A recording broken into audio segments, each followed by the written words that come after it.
Hello everyone, सगळ्यांचं स्वागत आहे पुन्हा एकदा आजच्या लेक्चरमध्ये. मित्रांनो, आपण वन वर्ड सबस्टिट्यूशन या टॉपिकची या ठिकाणी लेक्चर सिरीज सुरू केलेली आहे आणि त्या लेक्चरमधला हा दुसरा लेक्चर आहे, सेकंड लेक्चर आहे आणि त्याचा सेकंड लास्ट आहे. कारण अजून एक लेक्चर होणार आहे फक्त. आणि या 3 लेक्चरच्या माध्यमातून 2011 ते 2024 पर्यंतच्या जेवढे एक्झाम झालेले आहेत त्या सगळ्या एक्झाममध्ये आलेले वन वर्ड या ठिकाणी आपल्याला पाहिजेत.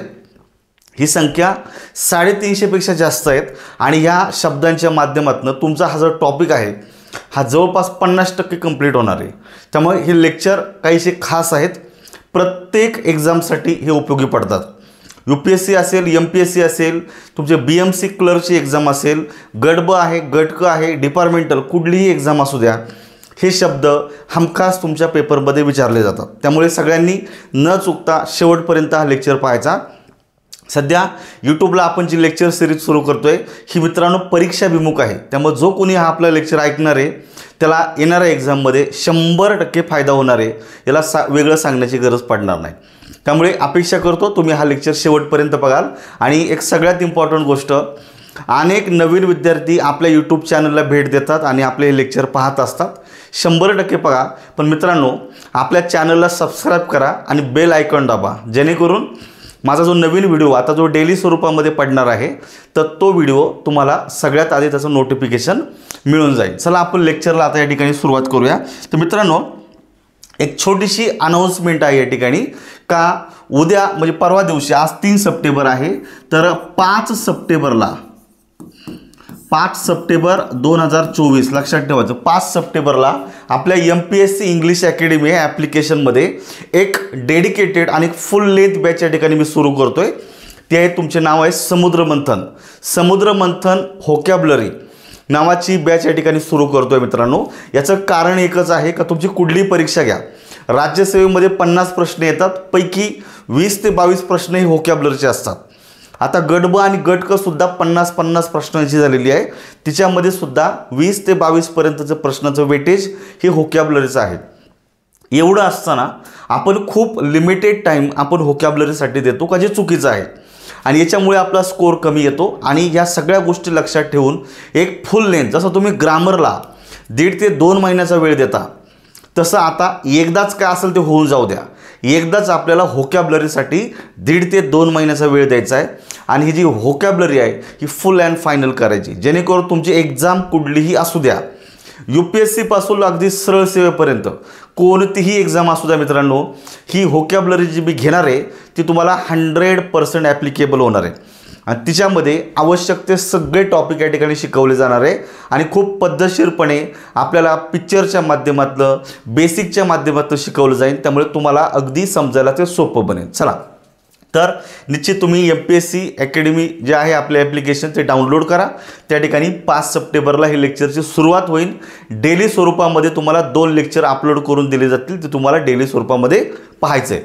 टास्क बेसवर हा लेक्चर सगळे होणार आहे, तर तुम्ही पाहू शकता. चला, आपल्याला या ठिकाणी सुरुवात करायची आहे 51 नंबरचा. 50 पर्यंतचे प्रश्न आपण गेल्या लेक्चरमध्ये पाहिले होते. आता 51च्या पुढचे लेक्चर आपण प्रश्न कंटिन्यू करूया.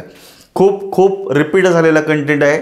जो कोणी हा लेक्चर शेवटपर्यंत पाहीन, कालचा लेक्चर, आजचा लेक्चर आणि उद्याचा लेक्चर पाहिजे, त्याला लगेच कळून जाईल अरे यार किती प्रश्न रिपीट होतात आणि आपण नक्की कशा पद्धतीने अभ्यास करतो. त्यामुळे जे रिपीट होतात ना, हे पुढे पण होऊ शकतात. त्यामुळे हे पहा, समजून घ्या, काही डाऊट येणार नाही तुम्हाला. मी प्रत्येक गोष्ट क्लिअर करणार आहे. बघा, मॅच द फॉलोइंगसाठी आलेला प्रश्न आहे. राज्यसेवा 2017ला आलेला प्रश्न आहे. तुम्हाला विचारलेले इन्फर्मरी. आता हा ऑलरेडी पहिल्या लेक्चरमध्ये आपण घेतलेला आहे. इन्फर्मरी म्हणजेच काय, अ प्लेस किंवा होम फॉर ओल्ड पर्सन. लक्षात ठेवायचं, जे वयोवृद्ध लोक असतात त्यांचं जे काही राहण्याचं जे ठिकाण आहे त्याला आपण इन्फर्मरी म्हणतो. पण ॲक्झॅक्टली इन्फर्मरी म्हणजे दवाखाना का ज्या ठिकाणी ही लोक ट्रीटमेंट घेत असतात. नोटीस करा, वयोवृद्ध लोक असतात ज्या ठिकाणी ते ट्रीटमेंट घेतात, बरोबर आहे. मग ती जी काही प्लेस आहे त्याला आपण इन्फर्मरी असं म्हणायचं. केवळ राहण्याची जागा म्हणजे इन्फर्मरी नाही, हे पण तुम्ही नोटीस करा. आता ऑर्फनेज, याच्यामध्ये ऑर्फन हा मूळ शब्द आहे, ORPHAN. ऑर्फन म्हणजे अनाथ बालक का ज्याचे आई वडील नाही आहे, असा अनाथ. मग जिथं अनाथ बालकं राहतात त्याला ऑर्फनेज बोललं जातं, त्याला अनाथालय बोललं जातं. त्यामुळे इथं ऑर्फनेजसाठी place for home for orphan notice करायचं. खूप सोपा शब्द आहे. आर्सेनल, जो कोणी पुण्यामध्ये खडकी कॅन्टोन्मेंट बोर्डला जाईल ते तुम्हाला दिसेल, बरोबर, खडकी कॅन्टोन्मेंट बोर्ड किंवा आर्सेनल फॅक्टरी ज्याला बोललं जातं. आर्सेनल म्हणजेच काय, ज्या ठिकाणी मिलिटरीचा, सैन्यांचा दारूगोळा, शस्त्रसाठा बनवला जातो आणि स्टोअर करून ठेवला जातो ती जागा म्हणजे आर्सेनल. परत एकदा, ज्या ठिकाणी सैन्यांचा, मिलिटरीचा शस्त्रसाठा, दारूगोळा बनवला जातो आणि स्टोअर करून ठेवला जातो ती जागा म्हणजे आर्सेनल. ठीक आहे. मग इथं प्लेस फॉर ॲम्युनेशन, ॲम्युनेशन म्हणजे दारूगोळा, अँड वेपन्स म्हणजे शस्त्र, जिथं ठेवली जातात, बनवली जातात ती जागा. आणि राहिलेला केनल, हा रिपीट झालेला आहे. केनल म्हणजे कुत्रा, म्हणजे कुत्र्याचं निवासस्थान, ज्या ठिकाणी कुत्रा राहतो. आता कुत्रा काय स्वतःसाठी घर बांधत नाही, परंतु आपणच आपल्या घरामध्ये किंवा घराच्या बाजूला कुत्र्यासाठी एक छोटीशी जागा करत असतो, त्याला केनल असं बोललं जातं. बघा, आपण एकमेकाला मॅच करून घ्या, काही प्रॉब्लेम नाही, उत्तर तुम्हाला सगळी निघणार आहे. मी तुम्हाला शब्द काळजीपूर्वक समजून सांगतोय. ठीक आहे. आता बघा, ए साठी जर 4 जर घेतलं तर 4 हा 2 ठिकाणी दिलेला आहे. बी साठी 1 जर पाहिलं तर सगळीकडेच आहे होलसेलमध्ये. आर्सेनलसाठी आपल्याला 2 दिलेला आहे, तो ह्या 2 ठिकाणी दिलेला आहे. मग आता जर चेक करा, इथं तिघांची मेजॉरिटी होती, त्यामुळे एकट्याला घेऊन काय फायदा नाही. पर्याय क्रमांक 1 मध्ये तुमचं उत्तर निघतंय. बाय डिफॉल्ट हा चौथा बरोबर येणार आहे. पुढचं तुम्हाला परत एकदा मॅच द फॉलोइंगसाठी दिलेलं आहे. लिपिक 2017चा पेपर दिलेला आहे. काय विचारले काळजीपूर्वक बघा, किती रिपीटेड कंटेंट आहे. या ठिकाणी बघायचं कॉमेन्सुरेट, कॉमेन्सुरेट ज्याला आपण म्हणतो इक्विव्हॅलंट, समांतर, प्रत्येक गोष्टीला आपण समांतर व्हॅल्यू, दर्जा देणं या अर्थानं तुम्ही गृहीत धरू शकता. इक्विव्हॅलंट असा शब्द याला एकमेकाला मॅच करायचा तुम्हाला. कॉमेडी, इथं कॉमेडी नाही बरं का, कॉमेडी आणि ट्रॅजेडी हे 2 वेगळे शब्द आहे. कॉमेडी म्हणजे ज्याला आपण म्हणतो की हास्यास्पद अशा स्वरूपाचं काहीतरी असेल ते, बरोबर आहे का. ट्रॅजेडी म्हणजे शोकांतिका, का जिथं दुःखाच्या गोष्टी व्यक्त केल्या जातात, बरोबर आहे. मग जनरल हे नाटकाचा प्रकार आहे कॉमेडी आणि ट्रॅजेडी. याच्या व्यतिरिक्त दुसरा शब्द दिसतोय, सारखाच आहे पण वेगळा आहे जरा, कॉमेली, ज्याच्या शेवटी LY दिलेला आहे. तर कॉमेली म्हणजे आकर्षक, सुंदर, अट्रॅक्टिव्ह. आलं लक्षात. याला आपण काय म्हणतो तुम्हाला, अट्रॅक्टिव्ह. युफोरिया हा एक अत्यंत इम्पॉर्टंट शब्द आहे, नोटीस करा. युफोरिया हा लिटरेचरमध्ये पण कॉमनली सापडतो. त्याला आपण म्हणतो फिलिंग ऑफ एक्स्ट्रीम हॅपीनेस, अत्यंत आनंदाची अवस्था. प्रत्येकाच्या लाईफमध्ये असे क्षण येतात का त्या ठिकाणी आपल्याला एक चांगला आनंद झालेला असतो. आपण म्हणतो आज मी खूप आनंदी आहे. तर आनंदाची जी अवस्था आहे त्याला आपण युफोरिया असं बोललं जातं. खूप खूप इम्पॉर्टंट शब्द आहे हा, कधीही रिपीट होऊ शकतो. त्यामुळे इथं एक्स्ट्रीम हॅपीनेस आहे. आणि बाय डिफॉल्ट राहिला तुमचा युफेमिझम, हा सुद्धा लिटरेचरमधला टर्म आहे. आणि साधारणतः 16व्या 17व्या शतकामध्ये अनेक रायटर होऊन गेले का ते नाटकांमध्ये सुद्धा त्यांनी युफेमिझम ह्या संकल्पनेचा वापर केलेला आहे. तर युफेमिझम हा एक असा प्रकारचा टर्म आहे मित्रांनो, त्याला आपण म्हणतो लेस डायरेक्ट नेम फॉर समथिंग अनप्लीझंट. एखादी अनप्लीझंट गोष्ट आहे, ज्याला आपण थोडक्यात म्हणू शकतो की अप्रिय वाटणारी गोष्ट आहे का, जी आपल्याला फारशी आवडत नाही आहे. मग अशी गोष्ट थोडीशी मृदू शब्दांमध्ये मांडली जाते. फॉर एक्झाम्पल आपण काय म्हणतो, ही इज अ प्रिझनर, तो कैदी आहे. आता कैदी असणं ही काय खूप चांगली बाब नाही का, त्याचा असा ढोल टाच्या बाजून त्याचा स्वागत सत्कार नाही केलं जातं. अर्थात आपल्याकडे करतात तो भाग वेगळा, परंतु जनरली कैदी बोललं का थोडंसं निगेटिव्ह संकल्पना वाटते, तुरुंगात जाऊन आलेला अशा अर्थानं, बरोबर आहे की नाही. मग इथं ही इज अ प्रिझनर म्हणण्याऐवजी इथं लिटरेचरमध्ये काय बोललं जातं, जर ही स्टाईल वापरायची असेल तर बोललं जातं he is a guest of a government, तो सरकारचा पाहुणा आहे, म्हणजे ही इज अ प्रिझनर.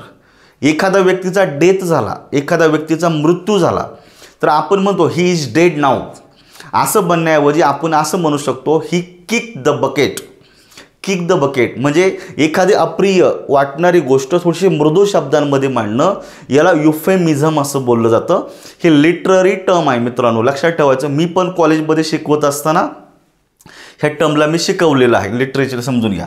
त्यामुळे या ठिकाणी बघायचं ए साठी तुम्हाला 4 शोधायचा आहे का, जो बऱ्यापैकी सगळीकडे दिलेला आहे होलसेलमध्ये. बी साठी 1 दिलेला आहे, बी साठी 1 हा 2 ठिकाणी दिलेला आहे, म्हणजे हे 2 उरलेले पर्याय संपले. युफोरिया ज्याला आपण म्हणूया फिलिंग ऑफ एक्स्ट्रीम हॅपीनेस, तो 2 दिलेला आहे आणि तो केवळ एका ठिकाणी. मित्रांनो इथं तुमचं उत्तर फायनल झालेलं आहे. जिथं मेजॉरिटी येते तर मेजॉरिटीला मार्क करा. बाय डिफॉल्ट हा चौथा बरोबर येणंच आहे, चुकणार नाही. पुढचा परत एकदा मॅच द फॉलोइंगसाठी आलेलं आहे आणि शब्द रिपीट झालेले आहेत, हे प्रथम तर समजून घ्या. मला परत सांगायचं मित्रांनो, इतकं रिपिटेशन असताना सुद्धा जर तुम्ही एक्झाममध्ये जर यांना व्यवस्थित जर समजू शकत नसेल तर आपल्या स्पर्धा परीक्षेला फारशी किंमत नाही. आपण स्पर्धा परीक्षा देता हे यायलाच पाहिजे, याला चॉईस नाही. भले तुमची पार क्लर्कची एक्झाम असू द्या, तलाट्याची एक्झाम असू द्या किंवा तुमची टॉपची UPSCची एक्झाम असू द्या, परीक्षा कोणती असो, हा सिलेबस आहे, यायला पाहिजे. हा कॉमन कंटेंट आहे, याच्याशिवाय तुम्हाला पुढे जाता येणार नाही, हे लक्षात ठेवा. सो या ठिकाणी अमॅच्युअर ज्याला आपण म्हणतो हौशी, म्हणजे फॉर एक्झाम्पल एखादी गोष्ट एखादं कार्य केवळ प्रोफेशन म्हणून करत नाही, व्यवसाय म्हणून न करता तो आनंद म्हणून एखादी गोष्ट करतो, त्याला आपण अमॅच्युअर असं बोललं जातं. म्हणजे जर बघायचं आपल्याला, one who undertakes task for enjoyment and without being paid for, ज्याच्यासाठी त्याला पे केलं जात नाही, म्हणजे व्यवसाय म्हणून प्रोफेशन म्हणून एखादं कार्य न करता केवळ आपल्या मनासाठी आनंदासाठी एखादं करणं, असा जो व्यक्ती असतो त्याला अमॅच्युअर असं बोललं जातं. अनेक लोक आहेत का ते अगदी रस्त्यावर असणारे जे काही भिकारी आहे तर त्यांच्यासाठी कार्य करतात, म्हणजे त्यांना कपडे वगैरे देणं, त्यांची केशभूषा व्यवस्थित करणं, त्यांना आंघोळ घालणं. आता त्याच्यात त्यांना कोणी म्युन्सिपल कॉर्पोरेशनचे लोक येऊन त्यांना पगार देणार नाही, परंतु त्यांना वाटतं की ह्या गरिबांसाठी यांच्यासाठी काहीतरी करावं. त्याचबरोबर अनेक लोक आहेत का ते दान धर्म करत असतात, अनेक लोक आहेत का ते गरीब विद्यार्थ्यांना शिकवण्याचं कार्य करतात, त्यांना गायडन्स देण्याचं काम करतात. अनेक लोक आहेत का ते शेतकरी बांधवांना शेतीविषयी ज्ञान देण्याचं काम करतात. याच्यासाठी त्यांना पगार किंवा पैसे दिले जात नाही, परंतु जर त्यांना त्यातून समाधान वाटत असेल तर ते सगळ्यात जास्त असतं पैशांपेक्षा. मग अशी जी लोक आहेत ती लोक, किंवा एखादा खेळ खेळत असताना तुम्ही फक्त प्रोफेशन म्हणून आहे, विराट कोहलीला आपल्या गावाला बोल चल बाबा क्रिकेट खेळायला, आम्हाला लई मोठी टुर्नामेंट भरवली, तो येणार नाही, कारण तो जिथं खेळतो तिथे त्याला पेमेंट मिळत असतं, मग तो प्रोफेशनल क्रिकेटर झाला. परंतु इथं लोकल लेवलला आपण आनंद म्हणून एखादी गोष्ट करतो, ते अमॅच्युअर. नोटीस करा छोट्या छोट्या गोष्टी. वेटरन म्हणजेच काय म्हणतो मित्रांनो, one who has had experience in a stated activity. एखाद्या गोष्टीमध्ये एखाद्या व्यवसायामध्ये तुम्ही खूप निपुण किंवा पारंगत आहात, तुमच्याकडे अनुभव आहे. थोडक्यात काय म्हणूया, एखाद्या व्यक्तीला एखाद्या विशिष्ट कामाचा प्रदीर्घ अनुभव असेल, असं फॉर एक्झाम्पल म्हणूया व्हेटरन ॲक्टर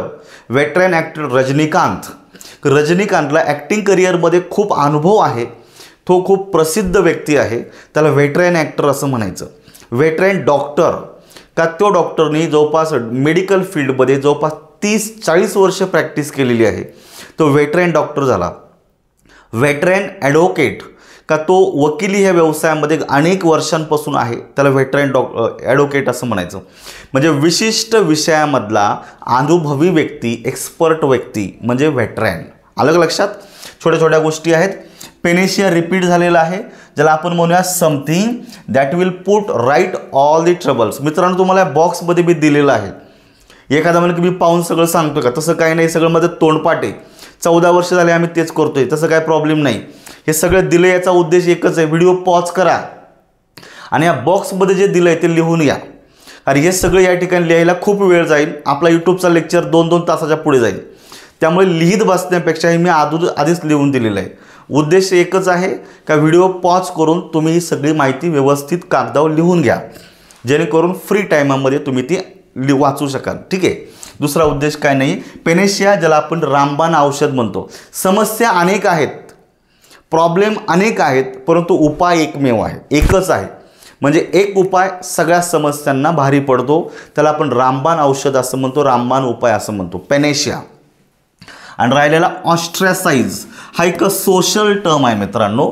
जसा एखादा व्यक्ती आहे किंवा त्याची फॅमिली असेल का, तिला त्याची जी जात आहे त्याला अशा रीतीनं बहिष्कृत केली जाते. बहिष्कृत करणे थोडक्यात. म्हणजे आपणही गावाकडच्या भागामध्ये आजही या गोष्टी चालतात मित्रांनो. काही इंटरकास्ट मॅरेज केलेलं आहे, एका व्यक्तीनं अन्य जातीच्या मुलाबरोबर किंवा मुलीबरोबर जर लग्न केलं, मग त्या जातीचा संपूर्ण जो जमाव आहे, समाज आहे, तो त्या व्यक्तीला जातीच्या बाहेर काढतो, म्हणजे बहिष्कृत केलं जातं. म्हणजे थोडक्यात काय, सामाजिक बहिष्कार घालणे, समजून घ्या. To stop accepting someone as a member of the group. जसं तुम्ही जुन्या काळातला जो बुलंदी पिक्चर आहे रजनीकांतचा, अनिल कपूरचा, या शक्ती कपूरचा वगैरे, तो पिक्चर बघा. तुम्हाला ही संकल्पना खूप छान पद्धतीने दिलेली. अर्थात मी तुम्हाला पिक्चर पाहण्याचं सांगत नाही, एक उदाहरण दाखल मी तुम्हाला सांगतो का एखादा समाज एखाद्या व्यक्तीला किंवा एखाद्या कुटुंबाला त्याच्या समाजापासून दूर लोटतो, बहिष्कृत करतो, बरोबर आहे की नाही. त्याच्याशी बोलणं टाळलं जातं, त्याला मिक्स होऊन देण्यास मज्जाव केला जातो, त्याला बहिष्कृत करणे असं बोललं जातं. आता आपण एकमेकाला मॅच करा. अमॅट्युअरसाठी 2 नंबरचा उत्तर आहे आणि तो केवळ एका ठिकाणी दिलेला आहे. व्हेटरनसाठी 1 नंबरचा आहे, तो केवळ एका ठिकाणी दिलेला आहे. पेनेशिया 4 हा भले 2 ठिकाणी दिलेला आहे, पण मेजॉरिटीला आपण नेहमी मार्क करायचं. पुढे चला. स्टॉईक रिपीट झालेला शब्द, ज्याला आपण स्थितप्रज्ञ म्हणतो. A person who is indifferent to pleasure and pain. आनंद असू द्या, दुःख असू द्या, जशी परिस्थिती आहे तिला असंच समोरासमोर सामोरे जाणारा व्यक्ती. सोशिस, बरोबर आहे का, अशा स्वरूपाचा व्यक्ती आहे. A person indifferent to pleasure or pain. आनंद झाला तरी फेस करतो, दुःख आला तरी फेस करतो, ना त्याला अशा आनंद होत ना दुःख होत, त्याला फक्त त्यातून जायचं आहे, अशा स्वरूपाचा व्यक्ती आहे. इलिटरेट, तर इलिटरेटमध्ये 2 शब्द आहे मित्रांनो. एक आहे IL, हा प्रिफिक्स आहे, याचा मिनिंग होतो नॉट. आणि दुसरा शब्द लिटरेट, LITERAT. लिटरेट म्हणजे शिक्षित. काय होतो अर्थ? शिक्षित. आता एक शिक्षित आहे, दुसरा इलिटरेट आहे म्हणजे अशिक्षित आहे. ज्याला लिहिता वाचता येत नाही तो इलिटरेट. लक्षात ठेवा. समोर किती चांगलं पुस्तक ठेवा, त्याला वाचन करता येत नाही, समजून घ्या, त्याला इलिटरेट असं म्हणायचं. मग इथं काय म्हणतो बघायचं, a person doesn't know how to read and write, त्याला आपण इलिटरेट असं म्हणायचं. 4 नंबरचं.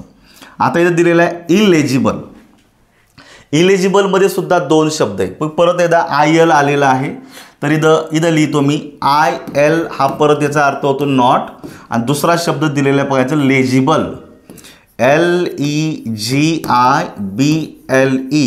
लेजिबल म्हणजे वाचनास योग्य, वाचनास योग्य किंवा सोपे. नोटीस करा, वाचनास सोपे म्हणजे लेजिबल. एखाद्याची हँडरायटिंग सोपी असते, म्हणजे जर हँडरायटिंग जर पाहिलं तर तुम्ही म्हणा की काय सुंदर हँडरायटिंग आहे, आपण वाचू शकतो, समजू शकतो, अशी हँडरायटिंग. आणि त्याला फक्त IL जर आधी जोडला तर शब्द तयार होतो इलेजिबल, म्हणजे ज्याची हँडरायटिंग आपण वाचू शकत नाही, इतकी खराब असते का त्याचं हँडरायटिंग वाचू शकत नाही, त्याला आपण इलेजिबल असं बोललं जातं. अनेक लोक आहे, जसं आम्ही राज्यसेवेचे पेपर चेक करताना आम्ही पाहतो, जणू काय हा राज्यसेवेला मेन्सला आलेला आहे आणि आयुष्यामध्ये पहिल्यांदाच पेन हातामध्ये धरलेला आहे. इतकी बेकार हँडरायटिंग असते. जेव्हा 400 500 पेपरचे गठ्ठे चेक करायला येतात त्यावेळेस खऱ्या अर्थानं जाणवतं मित्रांनो की डोकं आहे आपल्याला, इतकं दुखायला लागतं. लक्षात ठेवायचं. आणि एक राहतो तुमचा इनफॉलिबल. एकच राहील तुमचा फॉलिबल आणि इनफॉलिबल. इथं इनचा अर्थ नॉट असा होतो, तुम्हाला मी काल पण सांगितलं. इनफॉलिबलचा अर्थ होतो इनकॅपेबल ऑफ इरर, ज्याच्याकडनं चुका होत नाही, जो चुका करत नाही त्याला इनफॉलिबल असं बोललं जातं. ही एकमेकाला जर मॅच केलं तर बघायचं. आता ए साठी 2, तो या 2 ठिकाणी दिलेला आहे. बी साठी 4, हा केवळ एका ठिकाणी दिलेला आहे. तिथं मित्रांनो मेजॉरिटीला मार्क करा, म्हणजे उरलेलं जे आहे ते बरोबरच येणार आहे. आता इलेजिबल याला समोरासमोर दिलेला आहे 3 नंबरचा, आणि डी साठी 1 हा एकाच ठिकाणी दिलेला आहे. ह्या पद्धतीनं पुढचा प्रश्न दिलेला आहे. ॲफिसियानडो हा शब्द समजून घ्या. विशिष्ट गोष्टीमध्ये अधिक रस, अधिक रुची असणारा व्यक्ती. अ person who is Kinley interested in a particular activity. म्हणजे ॲफिसियानडो हा फॉरेन वर्ड आहे. जनरली एखाद्या गोष्टीमध्ये, एखाद्या कलेमध्ये, एखाद्या ॲक्टिव्हिटीमध्ये प्रचंड आवड किंवा रुची असणारा व्यक्ती ॲफिसियानडो बोललं जातं. इथं someone Kinley interested in a stated activity असं म्हणू शकता. फॉर टिअर, आता हा सुद्धा फॉरेन वर्ड आहे, ज्याला आपण म्हणतो फॉर स्टील स्ट्रॉंग रिझन. त्याला स्पष्ट असा शब्द मिळत नाही आहे, परंतु ही मराठीमध्ये आहे असं लक्षात ठेवायचं. अधिक पुष्टी देणं, एखाद्याच्या बोलण्याला तुम्ही दुजारा देता आहात, त्याला पुष्टी देत आहात, त्याचं समर्थन करत आहात आणि त्याच्या बाजूने तुम्ही काहीतरी अधिक बोलता आहात. फॉर टिअर लक्षात ठेवायचा. आफ्टरमाथ हा जुना शब्द आहे मित्रांनो. आफ्टरमाथ म्हणजेच मित्रांनो युद्ध आहे, पूर आहे, भूकंप आहे, म्हणजे मानवनिर्मित असू द्या किंवा या ठिकाणी असणं मॅनमेड असू द्या, नैसर्गिक असू द्या, अशा एखाद्या आपत्ती आल्याच्या नंतर किंवा अशी परिस्थिती उद्भवून गेल्याच्या नंतर ज्या समस्या फेस करावं लागतात त्याला आफ्टरमाथ असं बोललं जातं. बरोबर आहे का? आपण काय म्हणतो, result following a bad event. मित्रांनो, पूर आला, पूर एक दिवस निघून घेणार. मग पूर ओसरल्याच्या नंतर त्या प्रदेशामध्ये जी परिस्थिती उद्भवते, म्हणजे घरामध्ये इतकं नुकसान झालेलं आहे, लोकांचं धान्य भिजलेलं आहे, लोकांचे पूर्ण घरातल्या वस्तू खराब होऊन गेलेल्या आहे, वाहून गेलेले आहेत, जनावरं मृत्युमुखी पडलेली असतील, वाहून गेलेली असतील, त्याचबरोबर पाणी दूषित झालेले आहे, साथीचे आजार पसरलेले आहेत. म्हणजे जी काही युद्ध असेल, पूर असेल, महामारी असेल, याच्यानंतरचे जे परिणाम जगाला भोगावे लागतात, विशिष्ट भूप्रदेशाला भोगावे लागतात, त्याला आफ्टरमाथ म्हणायला हरकत नाही. महत्त्वाचा शब्द आहे. आणि राहिला एफ्रॉन्ट. लक्षात ठेवायचं, एफ्रॉन्ट म्हणजे एकच राहिला तुमचा, too rude to hurt the feeling of others. दुसऱ्याचा जाणीवपूर्वक अपमान करणारा. बरोबर आहे. दुसऱ्या व्यक्तीचा हर्ट, फिलिंगला हर्ट करणारा जो असतो त्याला एफ्रॉन्ट असं बोललं जातं. एकमेकाला मॅच करा. आता ए साठी 2 आहे आणि तो ह्या 2 ठिकाणी दिलेला आहे. अफॉर्टीसाठी 3 दिलेला आहे, तो सुद्धा 2 ठिकाणी दिलेला आहे. आफ्टरमाथसाठी 4 हा 2 ठिकाणी दिला आहे, पण याची गरज नाही आहे. मेजॉरिटीला मार्क करा. पर्याय क्रमांक 1. पुढचं बघायचं, हिज हँडरायटिंग इज नॉट. मित्रांनो, ऑलरेडी इथं नॉट टाकून दिलेलं आहे. एक वाक्य नीट ऐकायचं. 2 निगेटिव्ह शब्द शेजारी शेजारी कधीच येत नसतात. वाक्यामध्ये एकच निगेटिव्ह वर्ड ॲक्सेप्टेबल असतो. जर 2 वापरले तर वाक्य चुकून जातं, योग्य अर्थ राहत नाही त्याला. लक्षात ठेवा. किंबहुना आपल्याला त्या वाक्यामधून जो मेसेज कन्व्हे करायचा आहे तो मेसेज प्रॉपरली डिलिव्हर्ड होत नाही. त्यामुळे ऑलरेडी तुमच्या वाक्यामध्ये नॉट हा निगेटिव्ह वर्ड आल्यामुळे दुसरा शब्द घेताना तो निगेटिव्ह नसू द्या, हे लक्षात ठेवायचं. आणि असेल तर तो जरा फिगरेटिव्हली त्याचा अर्थ बदलून जाईल. पण या ठिकाणी त्याची जी हँडरायटिंग आहे ही कशी नाही आहे, आता याला निगेटिव्ह मिनिंग झालेलं आहे, म्हणजे निश्चित त्याची हँडरायटिंग खराब असणार आहे. मग इथं 2 शब्द दिलेले आहेत. तुम्हाला मी आत्ताच सांगितलेले, लेजिबल हा शब्द आहे, LEGIBLE. लेजिबल ज्याला आपण म्हणतो सुवाच्य. सुवाच्य म्हणजे वाचनास योग्य अशा प्रकारची हँडरायटिंग. आणि दुसरा शब्द आहे त्याला IL जोडायचा आहे, का ज्याचा अर्थ ऑलरेडी नॉट असा होतो. बघा IL इथं परत एकदा हे येणारे बघायचं,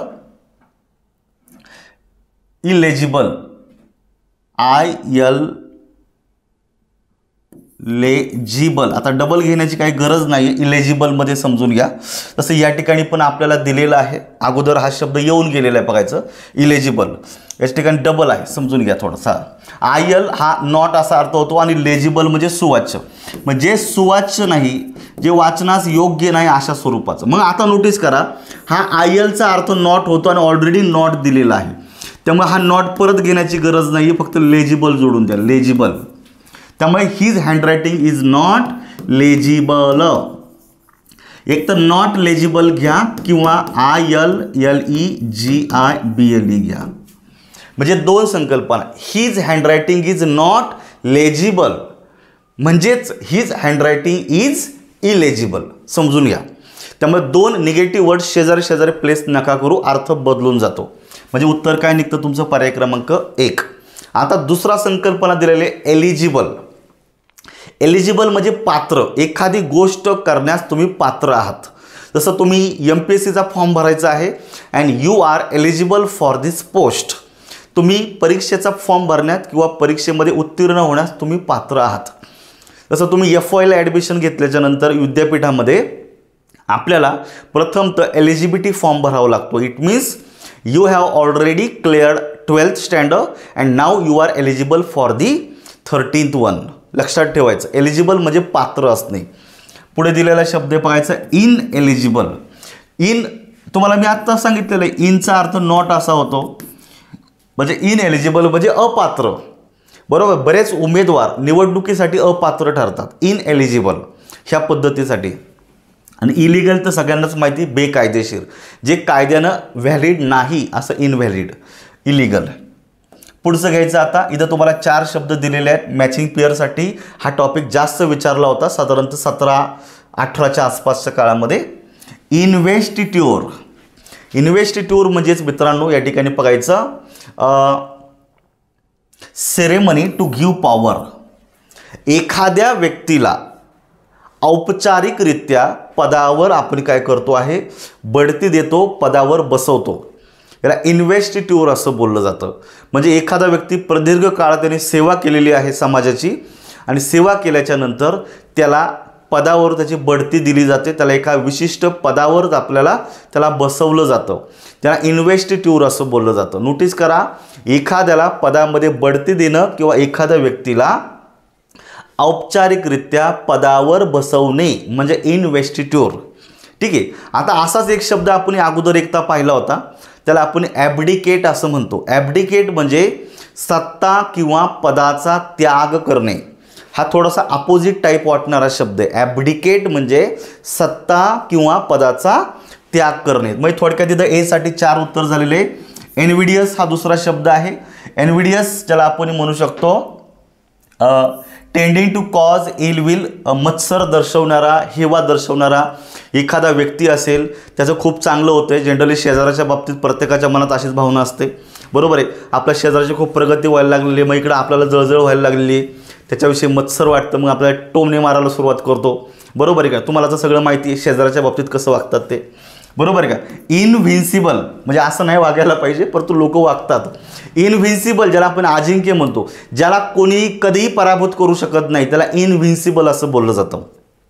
लक्षात ठेवायचं. ज्याला आपण म्हणतो too strong to be defeated, ज्याला कोणीही पराभूत करलं नाही. जसं आपण म्हणतो जंजिरा किल्ला आहे, अनेक अतिक्रमणं झाली, परकीय अतिक्रमण झाली, परंतु तो किल्ला अजिंक्य राहिला शेवटपर्यंत, बरोबर आहे.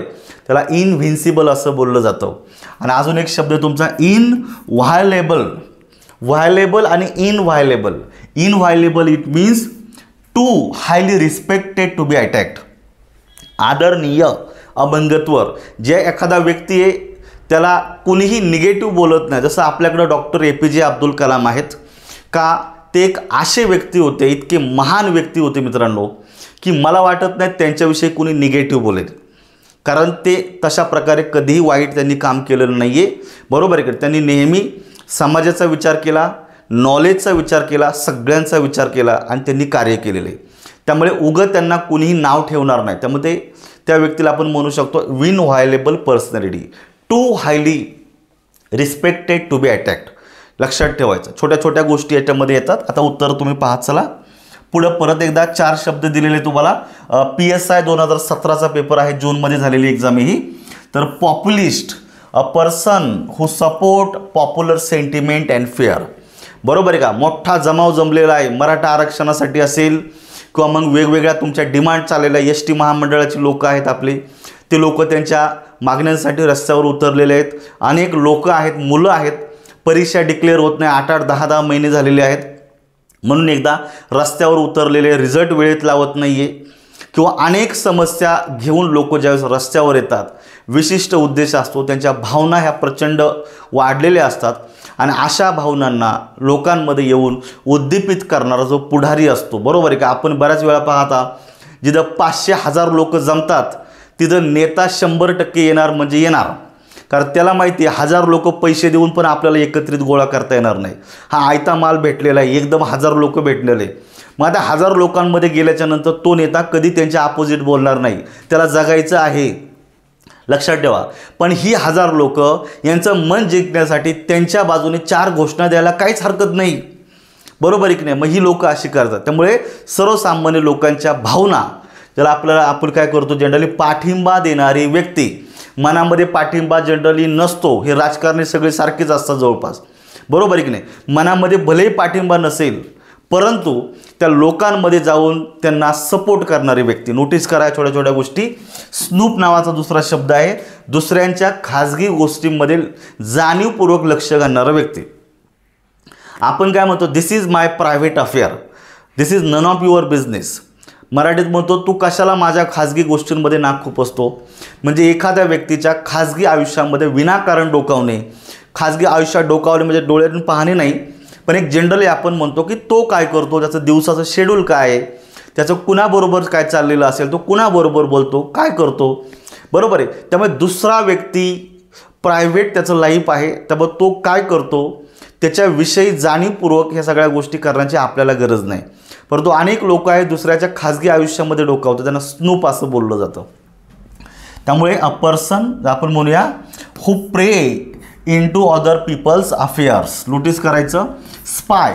आता स्पाय हा सुद्धा दुसऱ्या व्यक्तीवर पाळत ठेवत असतो, बरोबर आहे का. पाळत ठेवण्याचं काम करतो. म्हणजेच कसा असतो जनरली की एखादा व्यक्ती काय करतो, तो कुठे जातो, तो कुणाला भेटतो, तो काय बोलतो आहे, त्याच्या पुढच्या पॉलिसी काय आहे, या सगळ्यांची बारीक हेरगिरी करणारा व्यक्ती, ज्याला आपण गुप्त हेर थोडक्यात म्हणू शकतो, का जो दुसऱ्यावर पाळत ठेवत असतो, त्याला आपण म्हणतो a secret agent employ to watch other. दुसऱ्यांवर लक्ष ठेवण्यासाठी ज्या व्यक्तीची नेमणूक केली जाते तो. आणि फिलॉन्थ्रॉपिस्टचं रिपीट झालेलं आहे. A person who helps those who are in trouble. म्हणजे जे संकटामध्ये आहे, जे अडचणीमध्ये सापडणारे लोक आहे, अशा लोकांना सतत मदत करणारा जो व्यक्ती आहे तो परोपकारी असतो. मित्रांनो, दुसऱ्याला मदत करणं इतकी सोपी गोष्ट नाही. आज ह्या धावपळीच्या जीवनामध्ये प्रत्येकजण स्वतःचं घर प्रपंच वाढवत चाललेलं आहे, लक्षात ठेवायचं. आणि या अशा वातावरणामध्ये सुद्धा अनेक लोक आहेत का जे समाजाचं हित पाहतात. सर्वसामान्य लोक का जे अडचणीत आहेत त्यांच्यासाठी मदत करत असतो. त्याला आपण फिलॉन्थ्रॉपिस्ट म्हणतो, परोपकारी व्यक्ती. समजून घ्या. तरी ते एकमेकाला मॅच करा. उत्तर तुमचं निघतं आहे. त्यामुळे ए साठी 2 नंबरचा उत्तर एका ठिकाणीच आहे. बी साठी 3 नंबरचं उत्तरसुद्धा एका ठिकाणी. मेजॉरिटीला मार्क करा मित्रांनो. 3 नंबरमध्ये उत्तर आहे.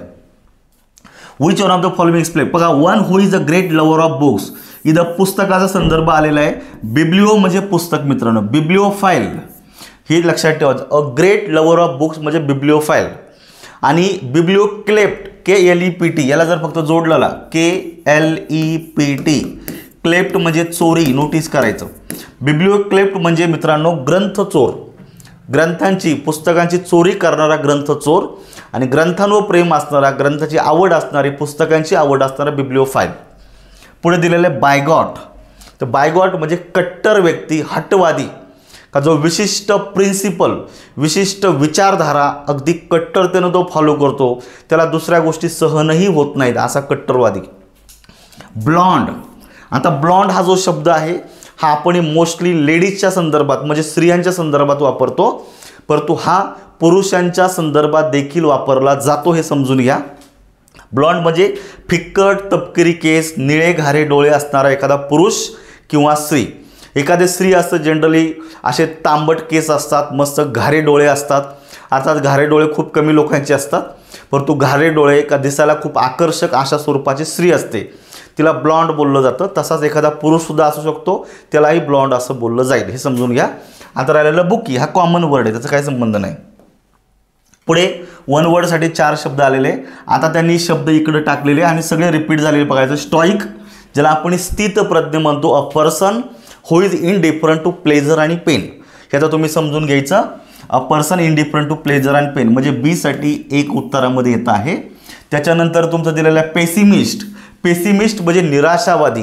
A person who looks at the dark side of the nature, dark side of something म्हणजे निराशावादी व्यक्ती. आणि याच्या अपोजिट आहे तुमचा ऑप्टिमिस्टिक म्हणजे one who looks at the bright side of thing म्हणजे आशावादी व्यक्ती.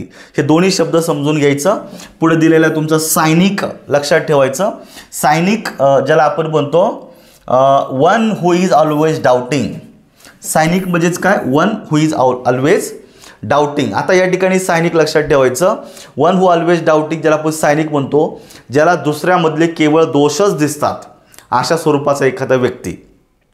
दुसऱ्या व्यक्तीमध्ये 99% चांगल्या गोष्टी, पण चांगल्या गोष्टींचा कधी कधी हे लोक हे करत नाही, परंतु वाईट गोष्टी लगेच निदर्शनात आणून देतात.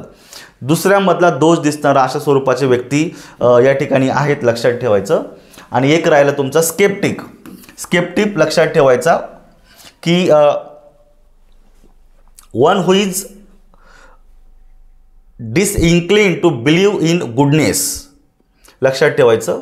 आता आपले पहिले मॅच करून पाहूया, थोडं कन्फ्युजन होतं आहे. ए साठी तुमचा 3 आहे का जो या ठिकाणी एकदाच दिलेला आहे. याला आपल्याला 1 मध्ये उत्तरात घ्यायचं, ते एका ठिकाणी दिलेलं आहे, ठीक आहे. आणि पुढे बघा आता one who looks at the dark side of thing त्याला आपण पेसिमिस्टिक 2 म्हणतो. आता 2 तर बऱ्याच ठिकाणी दिलेलं आहे, त्यामुळे इथे तुम्हाला थोडीशी मेजॉरिटी सापडते 60ला. तर ह्या पद्धतीनं थोडंसं समजून घ्या. परंतु इथं थोडंसं अशी एक पॉसिबिलिटी आहे 4ला पण आपला सोबत घेता आहे या ठिकाणी ए साठी. म्हणजे one who is always doubting just a minute हां, one who is always doubt त्याला आपण स्केप्टिक म्हणा, जनरली स्केप्टिक, थोडंसं कन्फ्युजन आहे. One who is always doubting त्याला आपण स्केप्टिक असं म्हणतो. म्हणजे एखादी गोष्ट का ती योग्य आणि अयोग्य ह्या गोष्टीवर तो नेहमी विचार करत असतो. फॉर एक्झाम्पल आपल्याकडं बघा, एक चांगलं उदाहरण मी तुम्हाला देतो. एखाद्याला विंचू चावला, विंचू चावल्याच्या नंतर आपली प्रथम रिॲक्शन काय पाहिजे का हा जो विंचू आहे याच्यामध्ये शरीरामध्ये विष गेलेले आपल्या, मग ते विष बाहेर काढलं पाहिजे म्हणजे विंचू उतरतो. परंतु काही लोक काय करतात की मंत्र म्हणतात आणि मंत्र म्हणून विष उतरवण्याचा प्रयत्न करतात. अर्थात ते उतरतं की न उतरतं तो भाग नंतरचा. परंतु आपणही या ठिकाणी सायंटिफिक जर विचार जर केला तर आपणही काय म्हणतो, याला विंचू चावला म्हणजे याला ट्रीटमेंट घ्यायला पाहिजे. परंतु हा व्यक्ती ट्रीटमेंट न घेता मंत्र म्हणून किंवा दुसऱ्याकडनं मंत्रोपचार करून विंचू उतरवतो. मग आता जो व्यक्ती सायनिक आहे, स्केप्टिक आहे, तो याच्यावर ॲक्शन घेतो, म्हणतो दिस इज रॉंग. बरोबर आहे का? जर असं झालेलं आहे तर डॉक्टरकडे जायला पाहिजे. आजारी पडल्याच्या नंतर आपण डॉक्टरकडे जातो, बरोबर आहे की नाही, देवलाशाकडे जाणार नाही. आणि जर देवलाशाकडे जात असेल तर दुसरा व्यक्ती काय म्हणतो की या स्टेजमध्ये आपण डॉक्टरची ट्रीटमेंट आवश्यक आहे देवलाशापेक्षा. म्हणजे प्रत्येक गोष्ट योग्य की अयोग्य सुपाचं वारं घेतं. एखादी व्यक्ती लेडीज असेल घरामध्ये किंवा एखादी व्यक्ती का जी सुपानाशानं धान्य पाखडते आहे आणि त्या समोर जर बसलेला असेल, बाबा सुपाचा वारा घेऊ नको, पोरी होतात, पोरगं होणार नाही तुला, बरोबर आहे का, दरबाराच्या मध्ये बसू नको, एकतर आत नाही तर बाहेर बस, उंबऱ्यावर उभा राहू नको. म्हणजे प्रत्येक गोष्टीमध्ये डाऊट अशा स्वरूपाचा घेतो की नक्की हे योग्य अयोग्य. सायंटिफिक लेवलला तो पाडता, त्याला स्केप्टिक असं बोललं जातं. त्यामुळे यासाठी 4 उत्तरामध्ये येते आणि हे तिघा ठिकाणी मॅच झाल्यामुळे आता बघायचं, one who is disinclined to believe in goodness ज्याला आपण काय म्हणतो सायनिक. आता इथं पर्याय क्रमांक 2 मध्ये उत्तर निघले. पुढे घ्या आता, इनकॅपेबल ऑफ बिंग करेक्टेड जे सुधारता येऊ शक्य नाही, that is final, we cannot make any change in the document or statement ज्याला आपण काय म्हणतो इनकरेजिबल. पर्याय क्रमांक 3 मध्ये उत्तर निघतंय जे केवळ एका ठिकाणी आहे. इनकॅपेबल ऑफ बिंग अंडरस्टूड का जे समजू शकत नाही त्याला आपण म्हणतो अनइंटेलिजिबल, ते सुद्धा एका ठिकाणी दिलेले मित्रांनो. जसा फिलॉसॉफी आहे का ती फिलॉसॉफी इतकी टफ आहे, एक कॉमन रीडरला ती समजू शकत नाही. मी जर आर्ट्स फॅकल्टीचा स्टुडंट जर असेल आणि मला एखाद्या इंजिनिअरिंगची थेअरी जर वाचायला सांगितली, I can read but I cannot understand because I am not a person belong to that field. So एखादी थेअरी जी आपल्या संदर्भात नाही आहे, संबंधित नाही आहे, ती आपल्याला अनइंटेलिजिबल असते. एखादी गोष्ट अनइंटेलिजिबल आहे म्हणजे आपण वाचू शकत नाही असं होत नाही. You can read but you can not understand, that is the difference. One too strong to overcome ज्याला आपण इनविन्सिबल म्हणतो, ज्याला आपण अजिंक्य म्हणतो. आणि राहिलेलं इनकॅपेबल ऑफ बिंग ज्याला आपण इलेजिबल म्हणतो. हे सगळे रिपीट झालेले, आता उत्तरं सांगत बसत नाही, पुढे चालायचं. वन वर्ड आलेला आहे, living for years and year जो वर्षानुवर्ष राहतो, चिरंतन राहतो त्याला आपण म्हणतो पेरेनियल. ॲन्युअल म्हणजे वार्षिक, परमनंट आपल्याला माहितीचे आणि कंटिन्युअस पण माहितीचे. तर पेरेनियल हा शब्द आहे जो वर्षानुवर्ष चिरंतन राहतो असा. इथं 4 शब्द रिपीट झालेले. फिलॉन्थ्रॉपिस्ट, फिलॉन्थ्रॉपिस्ट म्हणजे लवर ऑफ मॅनकाइंड. पहा किती रिपिटेशन आहे STI 17ला. तर ह्या काळामध्ये इतकं रिपिटेशन झालं आणि ते शब्द आता विचारतात 24ला सुद्धा, 23ला सुद्धा. त्यामुळे आपल्याला या गोष्टी समजून घ्यायच्या. रिपीट जरी झालं तर पाठ करून टाका मित्रांनो, विसरणार नाही. फिलॉन्थ्रॉपिस्ट लवर ऑफ मॅनकाइंड परोपकारी व्यक्ती आहे. अथेइस्ट ज्याला आपण म्हणतो does not believe in God जो देवावर विश्वास ठेवत नाही आहे. पेसिमिस्ट म्हणजे निराशावादी, अ person who like dark side of thing. आणि फॅटॅलिस्ट म्हणजे प्रारब्धवादी, नशिबावर विश्वास ठेवणारा. Man of odd habit repeat झालेले. एक्सेंट्रिक ज्याला आपण म्हणतो का ज्याचं वागणं बोलणं हे इतरांपेक्षा वेगळं आहे, विक्षिप्त स्वरूपाचं आहे, लहरी स्वरूपाचं आहे, त्याला आपण एक्सेंट्रिक व्यक्ती. आता दुसरा शब्द तुमच्यासाठी इंट्रोवर्ट. इंट्रोवर्ट आणि एक्स्ट्रोवर्ट. इंट्रोवर्टमध्ये आत्मकेंद्री जो फक्त स्वतःचाच विचार करतो, स्वतःविषयीच विचार करतो, तो इंट्रोवर्ट आहे. आणि एक्स्ट्रोवर्ट ज्याला आपण सोशल व्यक्ती म्हणतो, ज्याला समाज आवडतो, जो समाजामध्ये मिक्स होतो, समाजातील लोकांशी तो कम्युनिकेट करतो, असा एक्स्ट्रोवर्ट व्यक्ती असतो. त्यामुळे इंट्रोवर्ट आत्मकेंद्री आणि एक्स्ट्रोवर्ट थोडा सोशल टाईपचं बिहेवियर. बरोबर आहे. सायनिकल आपण आत्ताच पाहिलेले एक अशी व्यक्ती आहे का ज्याला केवळ दुसऱ्यामध्ये दोषच दिसतात. बरोबर आहे का. वन हू फाइंड बॅड और आपण म्हणू शकतो बॅड थिंग्स इन अदर, दुसऱ्यामधल्या केवळ दोषच दिसतात असा व्यक्ती आहे. आणि मुडी तर सगळ्यांना माझी कॉमन वर्ड आहे. सो 1 नंबरचं उत्तर आहे. पुढचं निओलॉजिझम, याच्यामध्ये शब्द दिलेला आहे न्यू, NEO, न्यू याचा अर्थ होतो मित्रांनो न्यू. आणि जर शब्द दिलेला आहे LOG, लॉग, लॉग म्हणजे वर्ड. तर नोटीस करायचं नवीन शब्द तयार करणे. आता नवीन शब्द तयार करायची ह्या जगाच्या पाठीवर कुठं एखादी फॅक्टरी नाही आहे का त्या फॅक्टरीमध्ये नवीन नवीन शब्द तयार केले जातात आणि नंतर ते होलसेलमध्ये संपूर्ण जगामध्ये भाषेनुसार वाटले जातात, असं काही नाही आहे. परंतु त्या भाषेमध्ये जे रायटर लोक असतात, जे कलावंत असतात, मग ही जे आर्टिस्ट लोक असतात जनरली, ही लोक त्यांच्या लिखाणामधून त्यांच्या भाषणांमधून नवीन नवीन शब्द कॉइन करत असतात, वापरत असतात. आणि हेच शब्द पुढे जाऊन प्रचलित होत असतात. ज्यावेळेस तुम्ही एखादी ऑक्सफर्ड ॲडव्हान्स लर्नर डिक्शनरी बघा, तिची प्रत्येक एडिशन ज्यावेळेस बदलते त्यावेळेस नेक्स्ट एडिशनमध्ये 1000-2000 नवीन शब्दांची भर पडत असते. मग हे शब्द कुठे फॅक्टरीमध्ये बनत नाही आहे, they are coined by different author in their literature. समजून घेण्याचा प्रयत्न करा. त्यामुळे neologism, a new word coined by an author. पर्याय क्रमांक 4 मध्ये उत्तर आहे. One who does not believe in God, हे खूप वेळा रिपीट झालेले अथेइस्ट आहे. थेइस्ट म्हणजे बिलीव्हर आहे आणि अथेइस्ट म्हणजे नॉन बिलीव्हर आहे. अनरिलिजियस म्हणजे धार्मिक नसणारा. आणि पेगन हा शब्द इम्पॉर्टंट आहे, हा नवीन वाटतो आहे. पेगन समजून घ्या.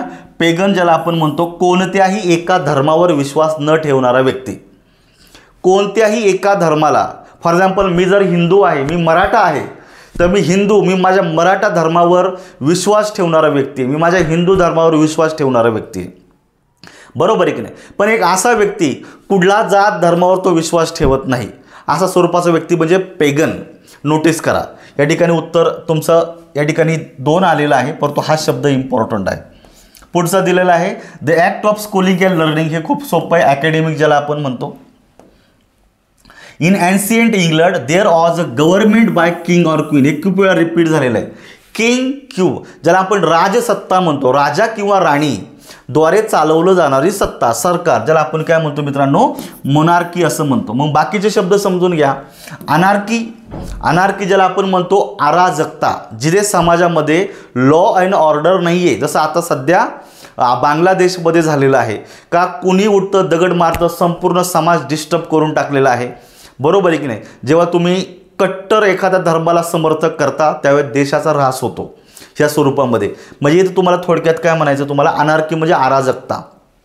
ज्या वेळेमध्ये समाजामध्ये कुठल्याही प्रकारे कायदा आणि सुव्यवस्था राहत नाही आहे, कुठली लोक अशानं कायदे हातामध्ये घेतात, लोकांवर अन्याय अत्याचार जाळपोळ करतात, अशी ज्यावेळेस परिस्थिती निर्माण होते त्याला अनार्की असं बोललं जातं. इतिहासामध्ये अशा अनेक गोष्टी झालेल्या, अनेक कालखंड आहे का त्या ठिकाणी अशा प्रकारची परिस्थितीमध्ये वेगवेगळ्या देशांवर उद्भवली होती. प्लुटोक्रसी हा एक कॉमन वर्ड आहे. Plutocracy it means government by the wealthy, श्रीमंत लोकांच्या तंत्रानं चालणारं सरकार, बरोबर आहे का. जगामध्ये किंवा एखाद्या राज्यामध्ये भरपूर सारे लोक आहे, परंतु अगदी बोटावर मोजण्या इतक्यात मुठभर लोक संपूर्ण देशाला कंट्रोलमध्ये ठेवतात. म्हणजे ते 2-4 लोक जे बोलल ते सगळ्यांनी मान्य करायचं. म्हणजे दुसरी जी लोक आहेत ते त्यांच्या बोलण्याला डिमांड दिलं नाही. श्रीमंतांच्या तंत्रानं त्यांच्या सोयीप्रमाणे जे सरकार चालतं त्याला प्लुटोक्रसी असं बोललं जातं. पुढे एक शब्द दिलेला आहे ॲरिस्टोक्रसी. हे कुठलं सरकार वगैरे नाही आहे, एक उच्च समाज व्यवस्थेमध्ये राहणारी लोक, त्याला आपण एलिट क्लास म्हणतो. हायेस्ट सोशल क्लास आहे तो, का तो विशिष्ट प्रकारचे टायटल परिधान केलेले असतात, बरोबर आहे की नाही. त्यांना अगदी एका उच्च दर्जा असो समाजामध्ये, त्याला आपण ॲरिस्टोक्रॅटिक फॅमिली असं बोललं जातं. सो इथं उत्तर तुमचं निघलेलं आहे. पुढे इथं बघायचं परत सगळे रिपीट झालेले आहे तुम्हाला. स्टॉईक ज्याला आपण स्थितप्रज्ञ असं म्हणतो. Someone who shows no feeling of dislike, जे असेल तो त्याला तो फेस करतो, अजिबात राग नाही, हेवा नाही, मस्तर नाही, आनंद नाही, दुःख नाही, जसं आहे त्याला तो सहन करतो. पुढे दिलेला ब्लास्फेम. ब्लास्फेम ज्याला आपण म्हणतो ईश्वर निंदा, ईश्वर किंवा आपण म्हणतो देव किंवा पवित्र गोष्टी यांच्याविषयी, पवित्र ग्रंथ यांच्याविषयी निंदा करणारं वक्तव्य ज्याला आपण ब्लास्फेम असं बोललं जातं. अनेक इतिहासामध्ये अशा गोष्टी होऊन गेलेल्या आहे. जसं एक केस का जी खूप प्रचलित आहे सध्या, ते म्हणजे सलमान रश्दी, एक खूप महान रायटर आहे. सलमान रश्दी यांनी लिहिलेलं सॅटॅनिक व्हर्सेस, हे जे पुस्तक आहे याच्यामध्ये इस्लाम धर्माचे जे काही प्रमुख जनरली आपण बोललं जातं धर्म प्रचारक जे होते सुरुवातीचे मोहम्मद पैगंबर यांच्याविषयी काही आक्षेपार्ह मजकूर वापरला आणि त्याच्यामुळं त्या व्यक्तीवर फतवा काढण्यात आला। आज आपल्या महाराष्ट्रामध्ये देशामध्ये अशा गोष्टी चालतात की ज्यावेळेस एखाद्या धर्माविषयी धर्माच्या पवित्र गोष्टींविषयी ज्यावेळेस आपण अनादरपूर्वक बोलतो त्याला ब्लास्फेम असं बोललं जातं। असं बोलायला अलाउड नाही आहे, किंबहुना ते योग्य पण नाही। आपण डेमोक्रेसीमध्ये राहतो, प्रत्येकाला आपला धर्म आपल्या जे काही धार्मिक स्थळ आहे याची पूजा अर्चा करण्याचा वाढवण्याचा अधिकार आहे, परंतु उगाच त्याच्या अपोजिट जाऊन ब्लास्फेम व्हायचं नाही। पण ब्लास्फेम समजून घ्या, ज्याला आपण म्हणतो generally disrespectful language about God or Holy thing. इथं होली म्हणजे होळी नाही हां, इथं होली म्हणजे पवित्र पवित्र गोष्टींविषयी तुम्ही डिसरिस्पेक्टफुल लँग्वेज वापरता। स्पिंस्टर नोटीस करायचं, अनमॅरिड विमेन ही संकल्पना समजून घ्या। जनरली एखाद्या मुलीचं लग्न झालेलं नाही आहे मग तिला आपण लगेच स्पिंस्टर नाही म्हणू शकत। स्पिंस्टर म्हणजे अशी स्त्री, अशी मुलगी म्हणा किंवा काही स्त्री म्हणा जनरली का जी अविवाहित आहे आणि मे बी येत्या काळामध्ये पुढे सुद्धा अविवाहित राहणार आहे। आज आपण अनेक लोक पाहतो मग ते सगळ्या फील्डमध्ये दिलेली आहे का अनेक लोक आहेत का त्यांनी लग्नच केलेलं नाही आहे, अविवाहित राहून पूर्ण जीवन ते आपले कटत असतात, बरोबर आहे की नाही। मग पुरुषांची गोष्ट वेगळी, पण अशा स्त्रिया पण आहेत का ज्या अविवाहितच आहेत, म्हणजे ते राहणारे अविवाहित का असं नाही का आज स्पिंस्टर म्हणायचं उद्या लगेच तिचा बातम्या ह्या आईनं लग्न केलं असं नाही, मग ते अविवाहित राहणार त्याला आपण स्पिंस्टर म्हणायचं, लक्षात ठेवायचं। आणि मर्सिनरी हा एक इम्पॉर्टंट शब्द आहे। मर्सिनरी इट मीन्स जो व्यक्ती पैशाच्या लोभानं काम करतो, त्याला पैसे द्या तो काम करणार, बरोबर आहे, तर आपण मर्सिनरी म्हणतो। इथं आपण म्हणतो influence by the wish for money, हे शब्द सगळे समजून घ्यायचे। पॅसिफिस्ट नावाचं दिलं, मी जास्त आता उत्तर नाही सांगत, सगळे शब्द आपल्याला क्लिअर करायचे समजून घ्यायचे मित्रांनो। पॅसिफिस्ट, पॅसिफाय हा मूळ शब्द आहे बघायचं, पॅसिफाय PASIFY, पॅसिफाय म्हणजेच मराठीमध्ये शांत करणे, शांत करणे। आणि पॅसिफिस्ट म्हणजे शांततावादी, शांतता प्रिय। मग जो व्यक्ती शांतता प्रिय असतो त्याला युद्धाला तो कधीच समर्थन करणार नाही। लक्षात ठेवा, युद्ध नको बुद्ध हवा अशी प्रवृत्ती, अशी ज्याची समज आहे असा व्यक्ती शांतता प्रिय असतो। इथं बुद्ध हवा म्हणजे शांतता, कारण लॉर्ड गौतम बुद्ध हे शांततेचं प्रतीक आहे, त्यांनी समाजामध्ये शांतता पसरवण्याचं काम केलेलं आहे, नोटीस करा। त्यामुळे आपल्याला युद्ध नको आहे, शांतता हवी आहे। म्हणजे जो पॅसिफिस्ट आहे तो शांततेचा पुरस्कर्ता असतो। मग या ठिकाणी बघायचं आता someone paying to person believe, practice of more than one husband. इथं pacifist paying too much attention, इथं समोरासमोरच दिलेलं आहे बघायचं, a person who believe that wars are wrong, युद्ध नको शांतता पाहिजे, युद्ध चुकीचे आहेत अशी समज असणारा व्यक्ती म्हणजे पॅसिफिस्ट। पेनेशिया रिपीट झालेला आहे, something that will put right all the troubles, एखादा समोरासमोर कुठं जोड्या असतात कराव, मॅचिंग पेअर बोलायचं तर थोडं वर खाली असं काहीतरी पाहिजे होतं, समोरासमोर कसं मॅच होईल। इथे तुमची सायकोलॉजी चेक केलेली आहे, whether you are confident on your answer or not. Notice करा, उत्तर तुम्हाला माहिती आहे पण केवळ समोरासमोर जोड्या दिसतात, मॅच वाटत नाहीत, म्हणून तुम्ही जर दुसरं उत्तर देत असेल तर तुम्ही कॉन्फिडंट नाही हे तुम्हाला कन्फर्म होतं। पेंडेंटिक, पेंडेंटिक म्हणजे बघायचं paying too much attention to small details and unimportant rules, छोट्या छोट्या गोष्टींना जाणीवपूर्वक लक्ष घालणारा व्यक्ती, ज्याला आपण म्हणतो पांडित्याचं स्मृत गाजवणारा माजवणारा व्यक्ती। खूप मायनर गोष्टींना सुद्धा तो जास्त महत्त्व देणारा व्यक्ती असतो, त्याला आपण पेंडेंटिक असं म्हणतो। आणि पोलिअँड्री, आता पोली म्हणजे मोर दॅन टू, लक्षात ठेवायचं काय, more than two, practice of having more than one husband at the same time. आपण पोलिगमी ऐकला होता, पोलिगमी म्हणजेच काय, दोनपेक्षा अधिक बायका असणं, पण इथे दिलेलं आहे पोलिअँड्री, पोलिअँड्री म्हणजे दोनपेक्षा अधिक नवरे असणं, दोन नाही हां, दोनपेक्षा अधिक, 3, 4, 5। आता जनरली भारत देश सुसंस्कृत आहे असं म्हणतो आपण, भारतामध्ये अशा प्रकारचं कल्चर अजून तरी नाही आहे, उघड उघड 2-2, 4-4 अशा लवरे करणारं असं कल्चर भारतामध्ये नाही आहे। भारत देशाला खूप प्राचीन इतिहास आहे, चांगली संस्कृती आहे आणि आजही लोक या संस्कृतीचा मान राखतात आणि ह्या गोष्टी होत असतात, बरोबर आहे की नाही। त्यामुळे जगाच्या पाठीवर अनेक अशा प्रकारचे देश आहेत, अनेक अशा प्रकारच्या जाती आहेत का तिथे अशा प्रकारची समज असू शकते, त्याला आपण पॉलिएंड्री म्हणूया. आता जर आपण भारताचं उदाहरण जर घ्यायचं तर आपण महाभारतामध्ये जसं आपण द्रौपदीचे जे काही 5 पांडवांबरोबर लग्न झालं होतं, विवाह झाला होता, मग ती एक संकल्पना तेवढी एक डोळ्यासमोर ठेवा. बरोबर आहे की नाही, पॉलिएंड्री असं आपण म्हणू शकेल. अदरवाईज नाही या गोष्टी होती. तर एक प्रश्न समजून घ्यायचा. टू डिकॅम्प म्हणजेच काय मित्रांनो, टू लिव्ह सडनली. एखाद्या ठिकाणावरून तुम्ही घाईघाईनं काढता पाय घेता निघून जाता. बरोबर आहे का. टू लिव्ह सडनली और डिपार्ट, अचानक जागा सोडणे, निघून जाणे. लक्षात ठेवायचं. पुढे बघायचं आता. That which can not be corrected. हे रिपीट होते मित्रांनो. इनकरेजिबल, जे सुधारता येणे शक्य नाही, याच्यामध्ये बदल करता येणे शक्य नाही, त्याला आपण इनकरेजिबल असं म्हणतो. बाकीचं बघायचं. अनइंटेलिजिबल म्हणजे समजण्यास अवघड अशा स्वरूपाचा. Which can not be understood, जसं तुम्हाला मी सांगितलेलं आहे मगाशीच का फिलॉसॉफीचं पुस्तक जर वाचत असाल तर ती जड फिलॉसॉफी इतकी पटकनी समजणं अवघड आहे. यू कॅन रीड, तुम्ही वाचन करू शकता, परंतु ते तुम्हाला समजू शकणार नाही. त्यांचे अर्थ एक्झॅक्टली त्या संकल्पनेमधून काय मांडायचं हे पटकनी समजणार नाही. म्हणजे ती हँडरायटिंग, त्या गोष्टी तुम्हाला अनइंटेलिजिबल आहेत. पुढे दिलेले इंडेलिबल म्हणजे शाईचा डाग असेल किंवा आपल्या चारित्र्यावरचा कलंक आहे का जो पुसून टाकता येत नाही. नोटीस करायचं. एखादा व्यक्ती काहीतरी चुकीची गोष्ट केली, त्याच्या नावावर जसा का शिक्काच मारलेला असतो का हा व्यक्ती गुन्हेगार आहे, यानं गुन्हे केलेला आहे, यानं वाईट कृती केलेली आहे, आयुष्यभर त्याच्या मनामध्ये सलत राहतं, माझ्याकडनं अशा चुका झालेल्या आहेत वगैरे. अर्थात लोक आता खूप बदललेली आहे. 10 वेळा तुरुंगात जाऊन येतात तरी त्यांचे बाहेर सत्कार करण्यासाठी जर लोक उभी राहत असेल तर हे देशासाठी खूप घातक आहे मित्रांनो. लक्षात ठेवा. इलेजिबल सगळ्यांनाच माहिती आहे. लेजिबल म्हणजे वाचनास सोपं आणि इलेजिबल म्हणजे वाचनास अवघड अशी हँडरायटिंग. पुढे पाहायचं. State in which the few govern the many. म्हणजे फ्यू म्हणजे खूप कमी लोक, मोजकी लोक सगळ्यांवर सगळ्या लोकांवर सत्ता गाजवतात. आता सत्ता आपण वेगवेगळ्या पाहिलेल्या आहे मित्रांनो. मोनार्की म्हणजे राजसत्ता, राजा किंवा राणीच्या द्वारे चालणारं सरकार म्हणजे राजसत्ता. पुढे दिलेले पाहायचं. ओलिगॅर्ची शब्द दिलेला. ओलिगॅर्ची हा शब्द इम्पॉर्टंट आहे, लक्षात ठेवायचं. इम्पॉर्टंट आहे. ओलिगॅर्ची शब्द नोटीस करायचं. A form of government in which the supreme power in the place of few powerful people. मोजक्याच पॉवरफुल लोकांच्या हातामध्ये सत्ता असते आणि ते लोक संपूर्ण सत्ता चालवतात.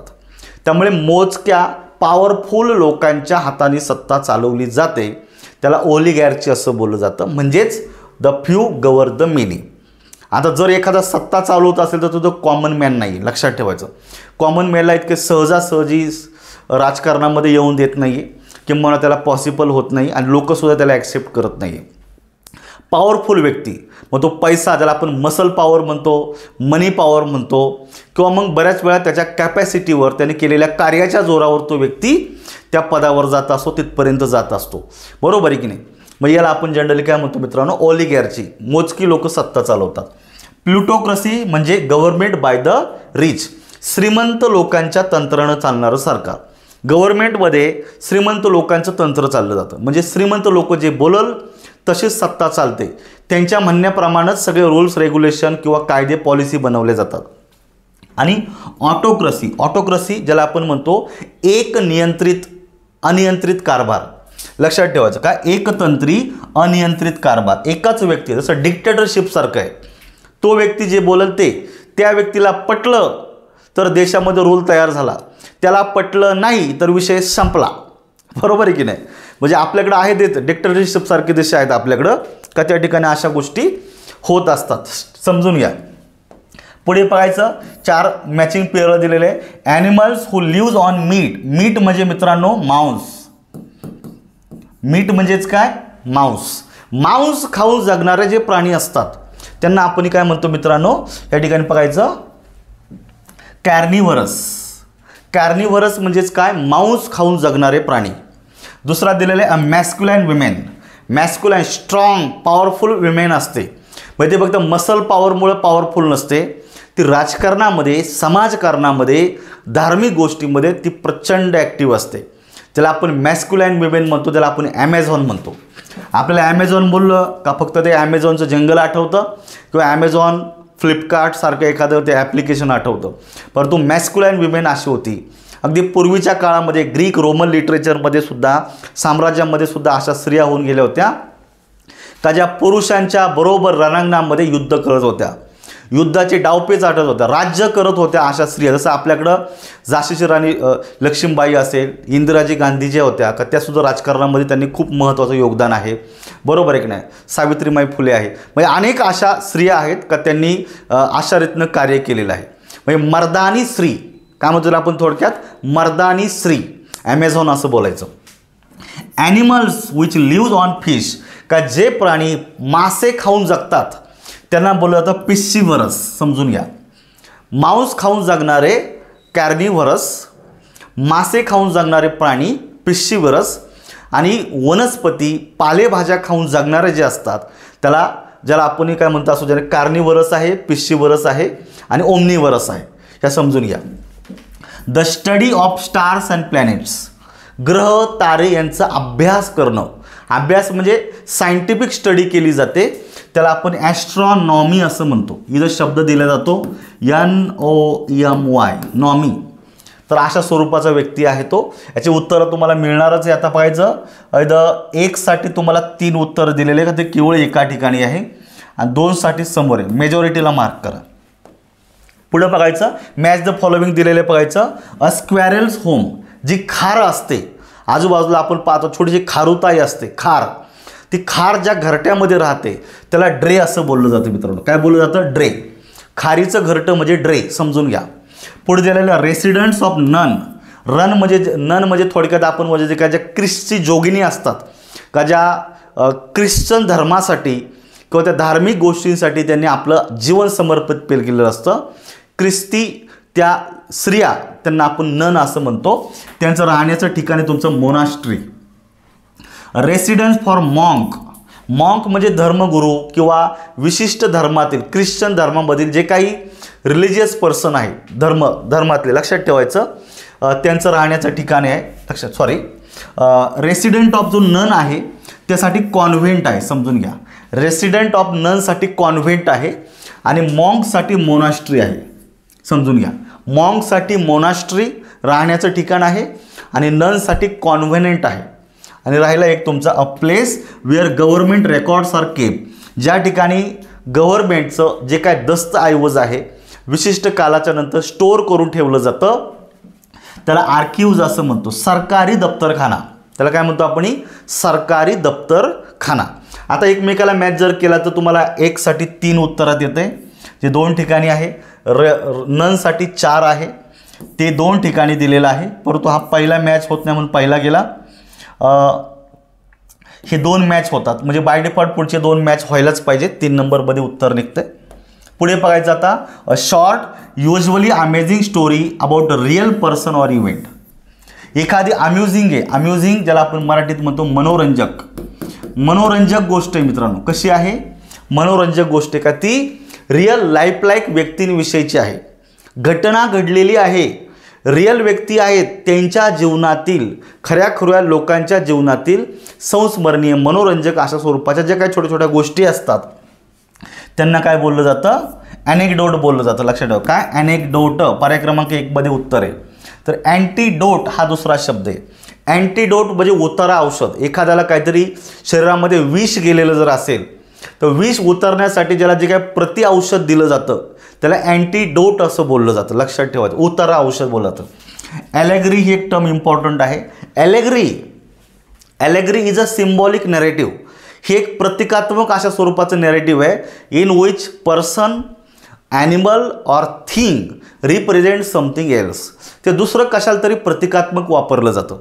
इंग्लिश लिटरेचरमध्ये अशा अनेक नॉव्हेल्स आहेत. त्यातला एक माझा खूप सुंदर आणि आवडीचा नॉव्हेल आहे, जो विल्यम गोल्डिंग यांनी लिहिलेला आहे, the Lord of the flies. का तो मी ऑलरेडी MAच्या वर्गामध्ये 2 वेळा शिकवलेला पण आहे. The Lord of the flies लहान मुलांची चिल्ड्रन स्टोरी जी आहे ती पूर्ण डेमोक्रेसीला रिप्रेझेंट करते. ॲलॅग्रिकल रिप्रेझेंटेशन त्याच्यामध्ये दिसतं, नोटीस करायचं. आणि टेल म्हणजे एखादी छोटीशी रूपक कथा, ज्याला आपण म्हणतो काल्पनिक कथा. समजून घ्या. उत्तर निघलेलं आहे.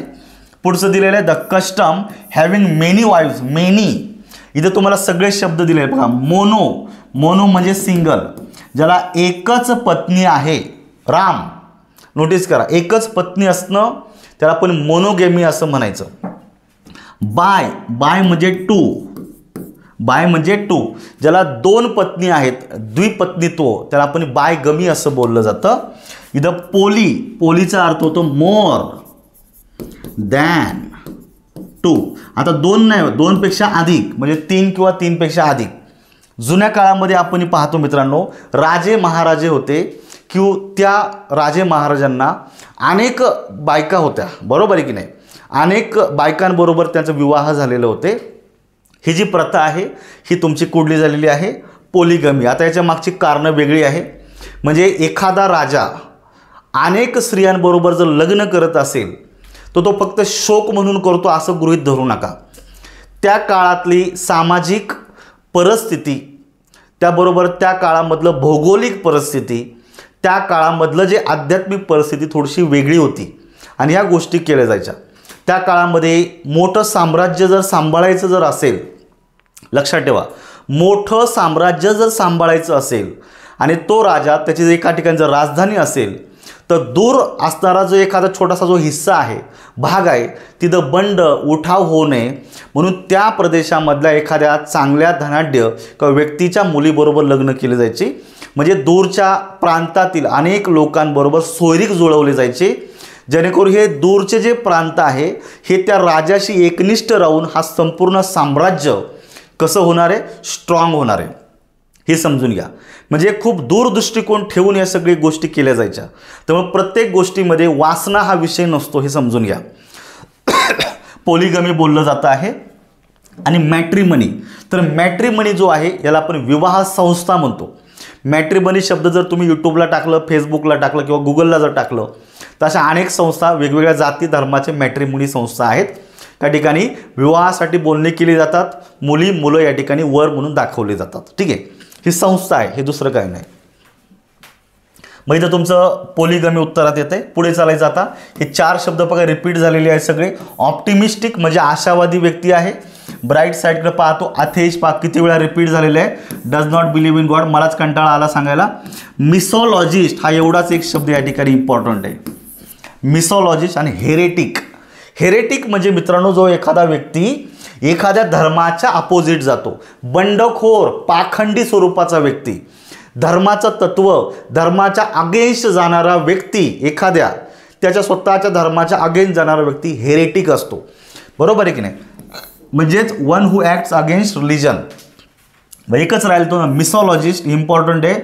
One who hates knowledge, knowledge reasoning लक्षात ठेवायचं. जो अशा रीतीनं नॉलेजला, मग विवेकवादाला, संकल्पना समजून घ्या, जो तर्कसंगती आहे, विवेकवाद आहे, या विवेकवादाला जो अगेन्स्ट जातो अशा स्वरूपाचा व्यक्ती मिसोलॉजिस्ट असतो.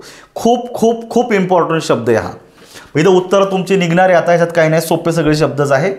Absolute rule by one person, एकाच व्यक्तीच्या हातामध्ये सगळी सत्ता आहे, सगळं अधिकार आहेत. याला प्लुटोक्रसी बोललं जातं का, तर नाही आहे. Plutocracy it means government by the wealthy, श्रीमंतांच्या तंत्रानं चालणारं सरकार. म्हणजे एकाच व्यक्तीच्या हातामध्ये ती सत्ता नसते. अनेक श्रीमंत लोक त्यांच्या अपेक्षेप्रमाणे सरकार रन करत असतात. इथं ऑटोक्रसी, ऑटो म्हणजे सेल्फ, ऑटो म्हणजेच कोण, सेल्फ, स्वतः, एकटाच. मग एकटाच व्यक्तीच्या हातामध्ये सत्ता आहे आणि तो सगळ्या गोष्टी करतो, ऑटोक्रसी बोललं जातं. हिपोक्रसी कुठली सत्ता वगैरे नाही आहे, हा ढोंगीपणा आहे. तुमच्याकडे ते नॉलेज नाही आहे, तुमच्याकडे त्या गोष्टी नाही आहे, तरी तुम्ही ते आहे असं शो करताय. समाजाला तुम्ही दाखवता एक पण तुम्ही असता एक. समाजाला तुम्हाला जो वाटता तसा तुम्ही नसता. याला ढोंगी स्वरूपाचं वागणूक, बिहेवियर असं बोललं जातं. याला हिपोक्राईट असं बोललं जातं. आणि मोनोपोली म्हणजे मक्तेदारी, एखाद्या फील्डमध्ये, एखाद्या गोष्टीमध्ये एखाद्याची मोनोपोली असते, अधिकार असतो, ताबा असतो. इथं उत्तर तुमचं ऑटोक्रसी येतं आहे. पुढे चार शब्द दिलेले बघायचं. पॅडियाट्रिक्स इम्पॉर्टंट शब्द आहे मित्रांनो. जे बालरोगतज्ञ म्हणतो, लहान मुलांच्या आजारावर उपचार करणारा जो डॉक्टर असतो त्याला आपण पॅडियाट्रिक्स असं बोललं जातं. तर इथं तुम्हाला जेवढे लोक आहेत विशिष्ट फील्डमधले, तसं याच्या आधीच्या लेक्चरमध्ये आपण एक ऑन्कॉलॉजिस्ट पाहिला होता. का जो शरीरावर येणाऱ्या ज्या गाठी असतात, ट्यूमर ज्याला बोलतो, ह्या ट्यूमरचा अभ्यास करतो किंवा तसा ट्रीटमेंट करणारा व्यक्ती आहे. मग केसासाठी काय आहे, हा किडण्यांसाठी काय असेल, हार्टसाठी काय असेल, ब्रेनसाठी कुठला असेल, स्किनसाठी कुठला, टीथसाठी कुठला, ही जी लोक तुम्हाला माहिती पाहिजे. त्यातला इथं एक विचारलेलं आहे, paediatric a branch of medicine concern with children, लहान मुलांच्या आजारांवर ट्रीटमेंट करणारं शास्त्र. तसंच एक गायनेकोलॉजिस्ट आहे, स्त्रिया आणि स्त्रियांच्या संदर्भातले आजार, बरोबर आहे, रोग यांच्यावर उपचार करणारा जो गायनेकोलॉजिस्ट असतो.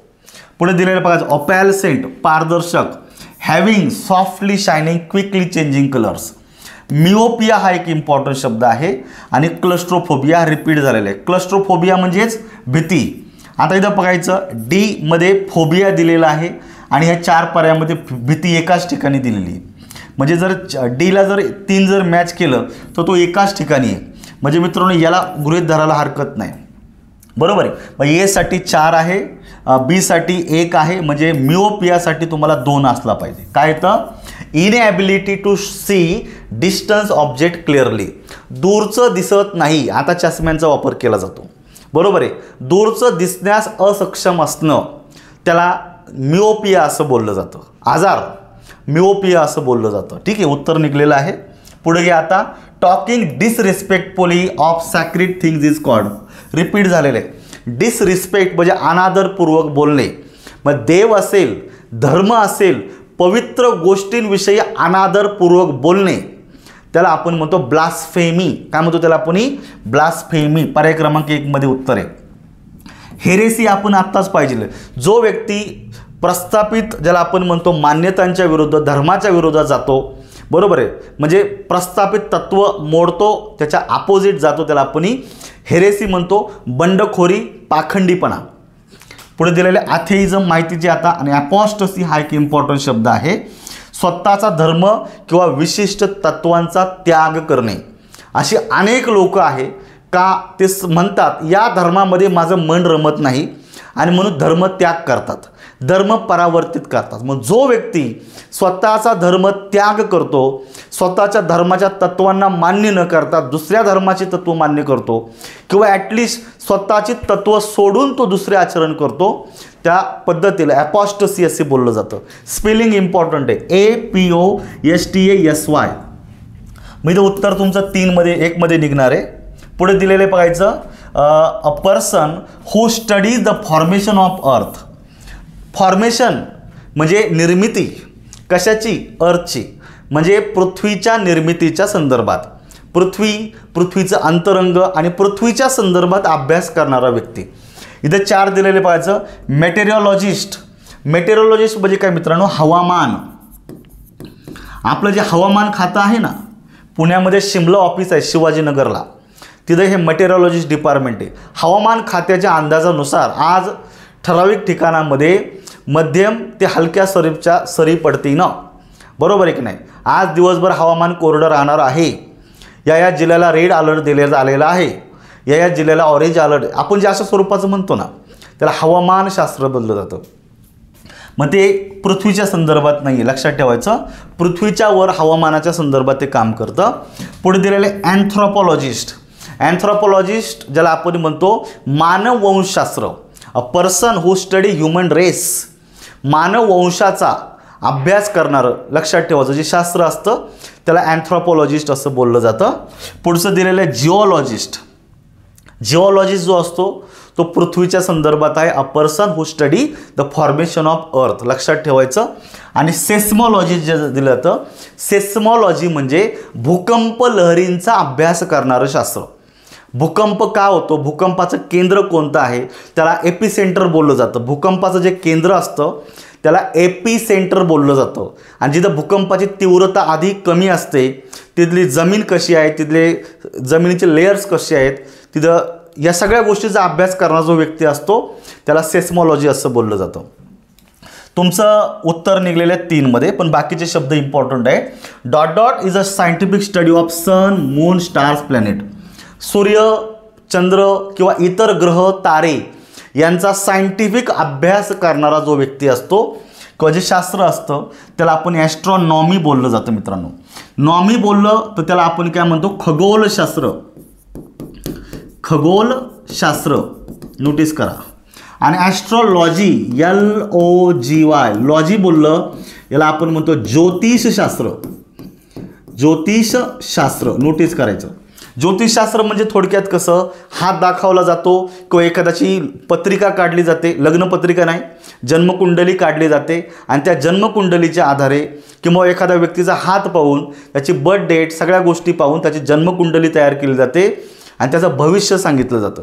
हात पाहून दाखवून भविष्य सांगणं किंवा हातावर ज्या रेषा आहेत हस्तरेखा त्यांच्या संबंध आपल्या आयुष्याशी जोडणं त्याला ज्योतिषशास्त्र असं बोललं जातं. लक्षात ठेवायचं. पुढे दिलेलं जॉग्रफी. जॉग्रफी बोललं का भूगोल ही खूप मोठी संकल्पना आहे. तिच्यामध्ये पृथ्वी आहे, पृथ्वीचं वरचं वातावरण आहे, हवामान आहे, लोकसंख्या आहे, इकॉनॉमिक्स आहे, कृषी आहे. त्यामुळे भूगोल ही खूप मोठी ब्रँच आहे, प्रचंड मोठी ब्रँच आहे भूगोलाची. लक्षात ठेवायचं. याच्यामध्ये समुद्र, समुद्राच्या तळ रचना, जलाशय, नद्या, पर्वत, पठारं सगळ्या गोष्टी याच्यामध्ये इन्क्लूड होतात. आणि जिओलॉजी म्हणजे पृथ्वीचं अंतरंग, पृथ्वीचं भूपृष्ठ, पृथ्वीच्या रचनेचा अभ्यास करणारं शास्त्र. मग इथं तुमचं उत्तर निघते 2-3 मध्ये. पुढे one who thinks only of one self. स्वतःचाच विचार करणारा अहंकारी व्यक्ती असतो तो इगोइस्ट बोललं जातं. बरोबर. जो समाजाचा विचार करतो तो स्वतःच्या वैयक्तिक स्वार्थाचा विचार करत नाही, हे लक्षात ठेवायचं. एलिजंट. एलिजंट म्हणजे सुरेख, दिसायला, लिहायला, बोलायला, वाचायला खूप सुरेखपणा असतो सगळ्या गोष्टींमध्ये. एडिबल म्हणजे खाण्यास योग्य.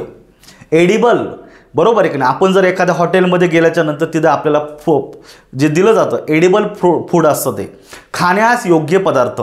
मग पिण्यास योग्य. जसं तुम्ही जर रेल्वे स्टेशनला गेला, बस स्टँडला गेला तर तिथं दिलं जातं ड्रिंकिंग वॉटर असतं किंवा पोटॅबल वॉटर असतं. पोटॅबल म्हणजे पिण्यास योग्य. पोटॅबल नोटीस करा. पिण्यास योग्य नोटीस करा. बरोबर आहे का. तुम्ही आम्हाला की पाणी तर आहे ना, मग ते पिण्यास योग्यच राहणार ना, पण असं नाही आहे. जसं तुम्ही रेल्वे स्टेशनला गेल्याच्या नंतर तिथं 2 प्रकारचे पाणी असणार आहे त्या ठिकाणी. एक का जे आजूबाजूचा परिसर स्वच्छता करण्यासाठी रेल्वेच्या संदर्भातलं ते पाणी असतं का ते वापरण्यासाठी असतं, पिण्यासाठी नसतं. आणि दुसरं पाणी लोकांना पिण्यासाठी असतं. ठीक आहे. तर पोटॅबल वॉटर म्हणजे पिण्यास योग्य आणि एडिबल फूड म्हणजे खाण्यास योग्य पदार्थ. हे 2 शब्द समजून घ्या. आणि पुढे दिलेलं आहे तुमचं इकॉनॉमिस्ट, अर्थतज्ञ सगळ्यांनाच माहितीच आहे. पुढे तुम्हाला होमिसाइड हा शब्दाला एक्सप्लेन करायचं आहे. होमी इथे थोडक्यात इथे काय म्हणायचं मित्रांनो, act of killing human being. मनुष्यवध. एक व्यक्ती दुसऱ्या व्यक्तीचा खून करतो, दुसऱ्या व्यक्तीची मर्डर करतो, त्याला होमिसाइड असं बोललं जातं. स्वतःची नाही करत. मग इथं तुम्हाला या संदर्भात अनेक शब्द या ठिकाणी दिलेले लक्षात ठेवायचे.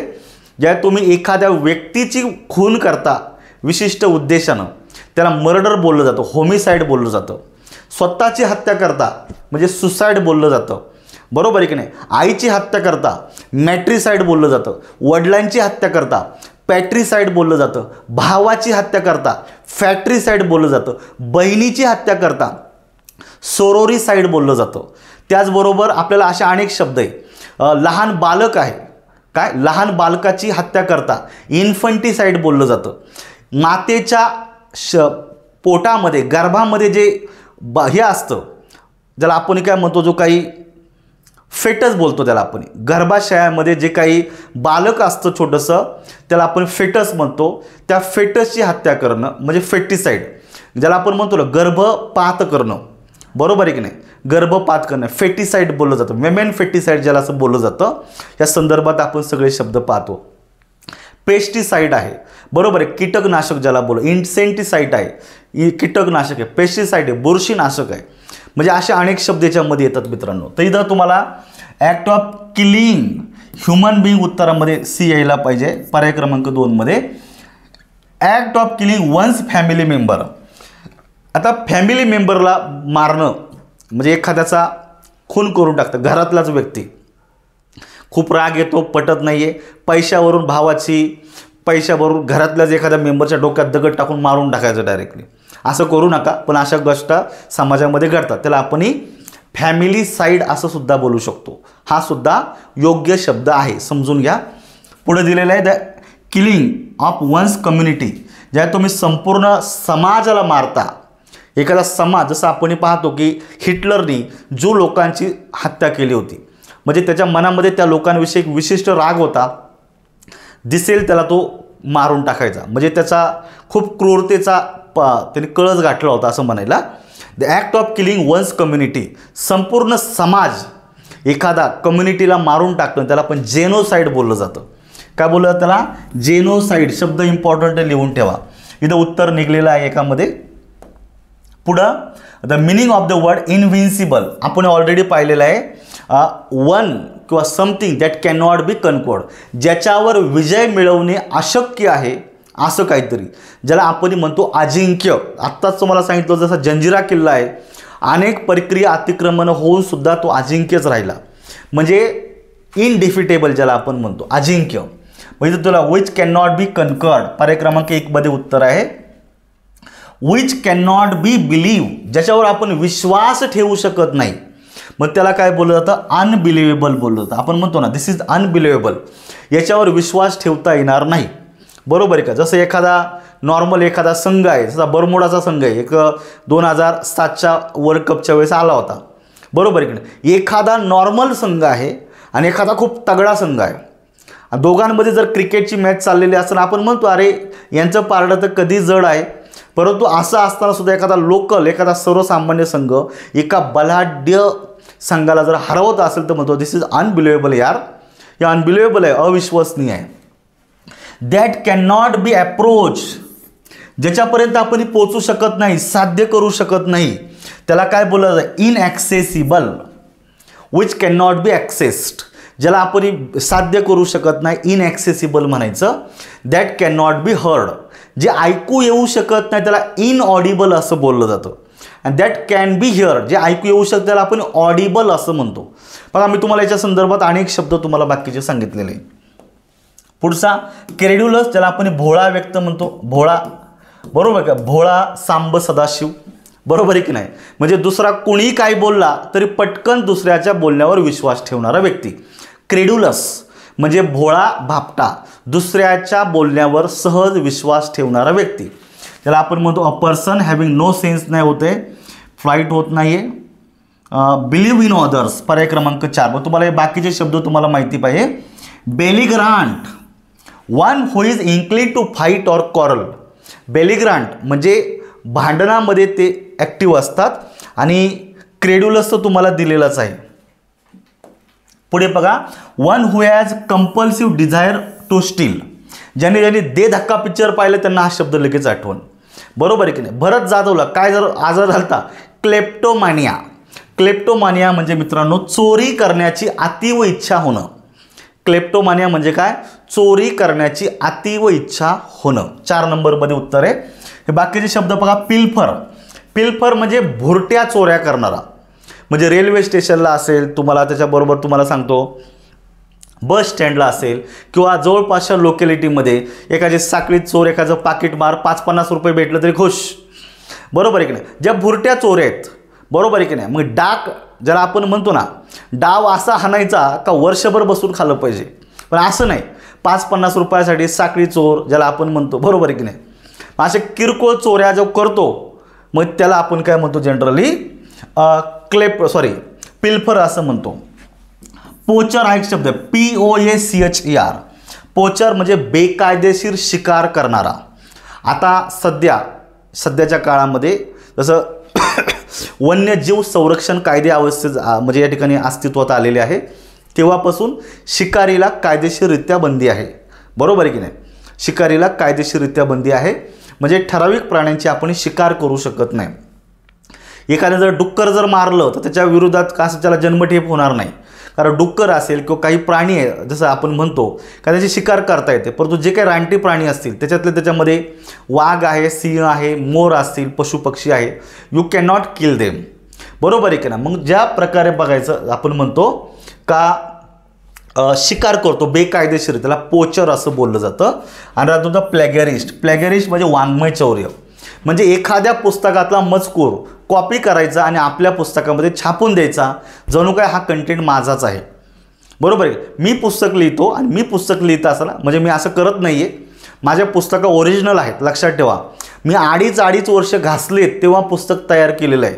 खूप मेहनत करावी लागते, माझं नॉलेज पण तेवढं अप्लाय केलेलं आहे. पण आज जनरली कॉपी पेस्ट डेटा भरपूर आहे. आज इकडं परीक्षा डिक्लेअर झाली का मार्केटमध्ये रात्रीतून कॉपी तयार होतात, कुठून येतात ते देव जाणं. अशा कुठला एक्सपर्ट आहे का तो हे करतो, सगळा डेटा त्यांचाच असतो, तो कॉपी पेस्ट केला जातो. प्लॅगॅरिझम म्हणजेच काय, दुसऱ्या व्यक्तीनं लिहिलेल्या पुस्तकातील मजकूर तो कॉपी करायचा आणि आपल्या पुस्तकामध्ये टाकायचा आणि तो आपला आहे असं पब्लिश केलं जातं. वाङ्मय चौर्य ज्याला बोललं जातं, काय वाङ्मय चौर्य, प्लॅगॅरिझम ज्याला बोललं जातं. ठीक आहे, उत्तर तुमचं क्लेप्टोमॅनने लिहिलेलं आहे. पुढं the act of spelling words correctly. Philology म्हणजे भाषा रचनाशास्त्र, द स्ट्रक्चर ऑफ लँग्वेज हा लिंग्विस्टिक मधला शब्द आहे. फिलॉलॉजी म्हणजे भाषा रचनाशास्त्र.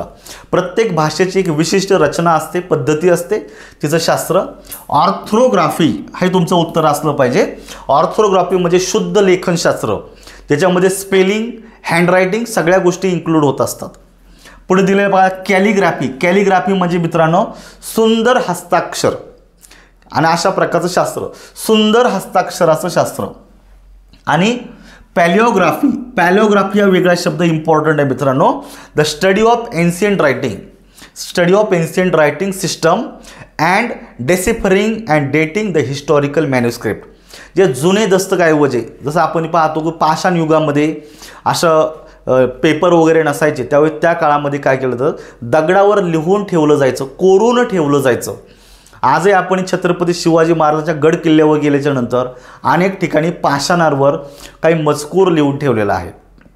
जुन्या काळामध्ये जर लेणी जर पाहिली, जुन्या काळातली जर मंदिरं जर पाहिली किंवा हिस्टॉरिकल मॉन्युमेंट जर पाहिले, स्मारकं जर पाहिली, त्याच्यावर अनेक ठिकाणी पाषाणावर काहीतरी लिहून ठेवलेलं असतं. मग ते खूप प्राचीन भाषा असते का जी आत्ता आपण वापरत नाही आहे, परंतु अशा एन्शियंट हँडरायटिंगला समजून त्याचा अर्थ लावण्याचा प्रयत्न केला जातो. मग ते जे शास्त्र असतं त्याला पॅलिओग्राफी असं बोललं जातं. छोट्या छोट्या गोष्टी समजून घ्या. पुढे a person indifferent to pleasure of it येऊन गेलेला तुमचा स्टॉईक आहे. क्रिटिक म्हणजे समीक्षक, एखाद्या गोष्टीचं समीक्षा करणं, टीकात्मक परीक्षण करणं. न्यूट्रल ज्याला आपण म्हणतो का जो दोन्ही बाजूला बॅलन्स ठेवतो, ना एकाच्या विरोधात जात ना कुणाच्या बाजूने जात, फेवरमध्ये ना तटस्थ भूमिका घेतली जाते. आणि इगोइस्ट ज्याला आपण अहंकारी व्यक्ती म्हणतो, स्वार्थी व्यक्ती म्हणतो. पुढे स्पिनस्टर आपण रिपीट केलेलं आहे. अनमॅरिड विमेन, जास्त पुढे जाऊ नको. हे सगळे रिपीट झालेले पाहायचं. इम्प्रॉम्प्टू एखादं म्हणजे तुम्ही सगळे रिपीट झालेलेच घेतलेत काय, तसं काही नाही मित्रांनो. तुम्ही कुठलाही पेपर बघा एवढे सापडणारे तुम्हाला आहे. हा माझ्या पुस्तकातला मजकूर आहे, ॲज इट इज मी तुमच्यासाठी टाकतोय. हे रिपीट झालेलं आहे हे मान्य करा, समजून घ्या आणि हे समजून घ्या चांगलं. हे कळलं तर पेपरमध्ये थोडा एक असा निवांतपणा येणार तुम्हाला, कारण हे सगळं रिपीट झालेलं आहे. कदाचित पुढे जाऊन जर आलं आणि येतंच 100% येतं तर तुम्हाला याचा बेनिफिटच आहे, लक्षात ठेवायचा. इम्प्रॉम्प्टू म्हणजेच कुठल्याही प्रकारची पूर्वतयारी न करता दिलेलं भाषण वगैरे, त्यालाच आपण एक्सटेम्पर सुद्धा म्हणतो. बरोबर आहे की नाही. One without preparation, insolvent. Notice करा, दिवाळखोर. जसं विजय माल्या आहे, मेहुल चोक्सी आहे, नीरव मोदी आहे, का अशा मोठमोठाली टपकाळ लोक आहे का भारतीय बँकांकडनं करोडो रुपयाचं कर्ज घेतलं आणि एक दिवस असा आला जेव्हा कर्ज मागायला ते बँक त्यांच्याकडे गेले तेव्हा त्यांनी बगलावर केला. We are unable to pay your डेप्ट. आम्ही तुमचं कर्ज चुकवू शकत नाही कारण आमच्याकडं तुम्हाला द्यायला पैसे नाहीत. दिवाळखोरीत निघणारा व्यक्ती, दिवाळखोर ज्याच्याकडे पैसे नाही आहेत कर्ज मिटवण्यासाठी. बरोबर आहे, म्हणजे आपण काय म्हणतो, नॉट हॅव्हिंग मनी टू पे डेप्ट. पुढे दिलेले आयकॉनोक्लास्ट, ICONOCLAST. इथं तुम्हाला म्हणायचं आहे a person who attacks establish beliefs or customs. जे काही रुजलेल्या ज्या प्रथा आहे, चालीरीती आहे, यांवर हल्ले चढवणारा जनरली सुधारक असतो. जुन्या काळामध्ये आपण मधला जो टायमिंग गेलेला जनरली भारत स्वतंत्र होण्याच्या अगोदरच्या काळामध्ये जनरली बघा 18 ते 19व्या शतकामध्ये असं गृहीत धरा. त्या काळामध्ये अशा अनेक रूढी प्रथा होत्या. जनरली बालविवाह असेल, त्याच्यानंतर सती जाण्याची प्रथा असेल, बरोबर, त्याच्यानंतर विधवा पुनर्विवाहाच्या संदर्भात अशा गोष्टी झालेल्या आहेत. त्यावेळेस नव्हत्या ह्या गोष्टी. बालविवाह म्हणजे एखादा व्यक्ती त्याचं वय 70 आहे, म्हणजे तो ऑलमोस्ट मरायला टेकलेला आहे. बरोबर आहे का. 70 वर्षाच्या पुरुषाबरोबर एका अगदी 10-15 वर्षाच्या मुलीबरोबर विवाह लावून दिलं जातं. बरोबर आहे का. तिच्या पतवंडाच्या नातूच्या एजची मुलगी ती असते, पण इतक्या कमी वयाच्या मुलीचं इतक्या वयोवृद्ध व्यक्तीच्या सोबत लग्न केलं जातं. बालविवाहाच्या प्रथा त्या काळात व्हायच्या. त्याबरोबर दोन्ही लहान लहान असतानाच लग्न लावून टाकली जायची. या प्रभा ह्या किती योग्य किती अयोग्य याचा तौलिक अभ्यास करून त्या जुन्या प्रथांवर हल्ले चढवणारा सुधारक, नंतर त्या प्रथा त्यांनी बदलून टाकलेल्या, अशा अनेक गोष्टी झालेल्या आहे. आणि incorrigible which can not be corrected or improved, ज्याच्यामध्ये सुधारणा करता येणे अशक्य आहे, बदल करता येणे अशक्य आहे, असं काहीतरी इनकरेजिबल. पुढे जायचं आता, word or phrase form by transposing letters of another, म्हणजे शब्दांची आदला बदल करून जो नवीन शब्द तयार करतो त्या प्रक्रियेला काय बोललं जातं मित्रांनो, ॲनाग्राम असं बोललं जातं. अक्षरांचा क्रम बदलून तयार केलेला नवीन शब्द. मग दुसरा दिलेला अँथॉलॉजी, समजून घ्या. Anthology is a collection of poetry or short story. Generally याच्यामध्ये पोयमचा समावेश होतो मोस्टली, पण शॉर्ट स्टोरीचा सुद्धा समावेश केला जातोय, लक्षात ठेवायचा. पोयम ऑर शॉर्ट स्टोरी, पण ह्या एकाच रायटरच्या नसतात. वेगवेगळ्या रायटर लोकांनी, वेगवेगळ्या कवींनी लिहिलेल्या कविता, वेगवेगळ्या रायटर लोकांनी लिहिलेल्या शॉर्ट स्टोरी ज्या एकत्रितरित्या करून ज्या पुस्तक बनवलं जातं त्याला अँथॉलॉजी असं बोललं जातं. Collection of poem of different person, हे इम्पॉर्टंट आहे. ॲनेक्डोट ज्याला आपण म्हणतो, एखाद्या रिअल लाईफ व्यक्तीच्या जीवनातली घडणारी मनोरंजक गोष्ट. आणि अँटिथेसिस ज्याला आपण विरोधी, आपण अपोजिट. पुढे दिलेलं आहे, he is well known for his philanthropy. Philanthropy म्हणजे ॲक्ट ऑफ चॅरिटी मित्रांनो, जो परोपकारी व्यक्ती आहे.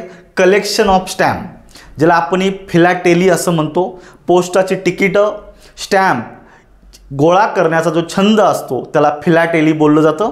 आणि असा व्यक्ती जो आहे, असा छंद जोपासणारा, त्याला फिलॅटेलिस्ट बोललं जातं. अ स्टडी ऑफ ह्युमन इव्हॉल्युशन, मानवी उत्क्रांती, डेव्हलपमेंट याचा अभ्यास करणारा जो व्यक्ती असतो, लक्षात ठेवायचं, मानवी उत्क्रांती आणि डेव्हलपमेंट याचा अभ्यास करणारा शब्द व्यक्ती अँथ्रोपोलॉजिस्ट असतो. आणि असं शास्त्र म्हणजे अँथ्रोपोलॉजी. आणि तुमचा वेस्टफुलनेस हा कॉमन शब्द आहे. पुढे the rebels return home under amnesty. ॲम्नास्टीला आपण म्हणतो जनरल पार्डन, मराठीमध्ये म्हणतो सरसकट माफी. सरसकट माफी नोटीस करायची, जनरल पार्डन. आता हा शब्द वेगवेगळ्या फील्डच्या संदर्भात पण येतो. जसं आहे का 31 डिसेंबरला जनरली ऑडिट म्हणजे इकॉनॉमिक इयर संपतं. मग पुणे म्युन्सिपल किंवा एखादं म्युन्सिपल कमिशन काय म्हणतं, अरे आपल्या या शहरामध्ये अनेक लोकांनी कर भरलेले नाही आहे, आता मार्च महिन्याची सुरुवात झालेली, चला आपण काय करूया, ज्या लोकांचे कर थकलेले आहेत या लोकांना कर भरण्यासाठी काहीतरी सवलत देऊया.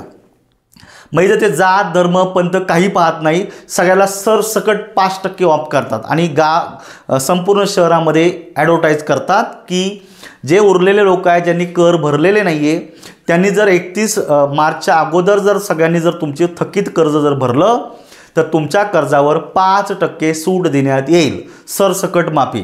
वीज बिलाच्या बाबतीत आहे, कधी कधी शेतकऱ्यांच्या बाबतीत सरकार काय करतं, सगळ्या शेतकऱ्यांचं सरसकट कर्जमाफी केली जाते.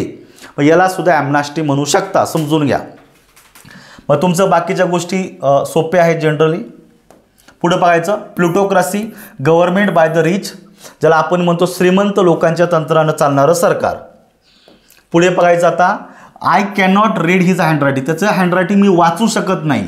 मग ती कशी असणार आहे, इलेजिबल असणार आहे. पर्याय क्रमांक 2. एलिजिबल म्हणजे पात्र, लीगल म्हणजे कायदेशीर आणि इलिगल म्हणजे बेकायदेशीर, सोपे शब्द आहेत.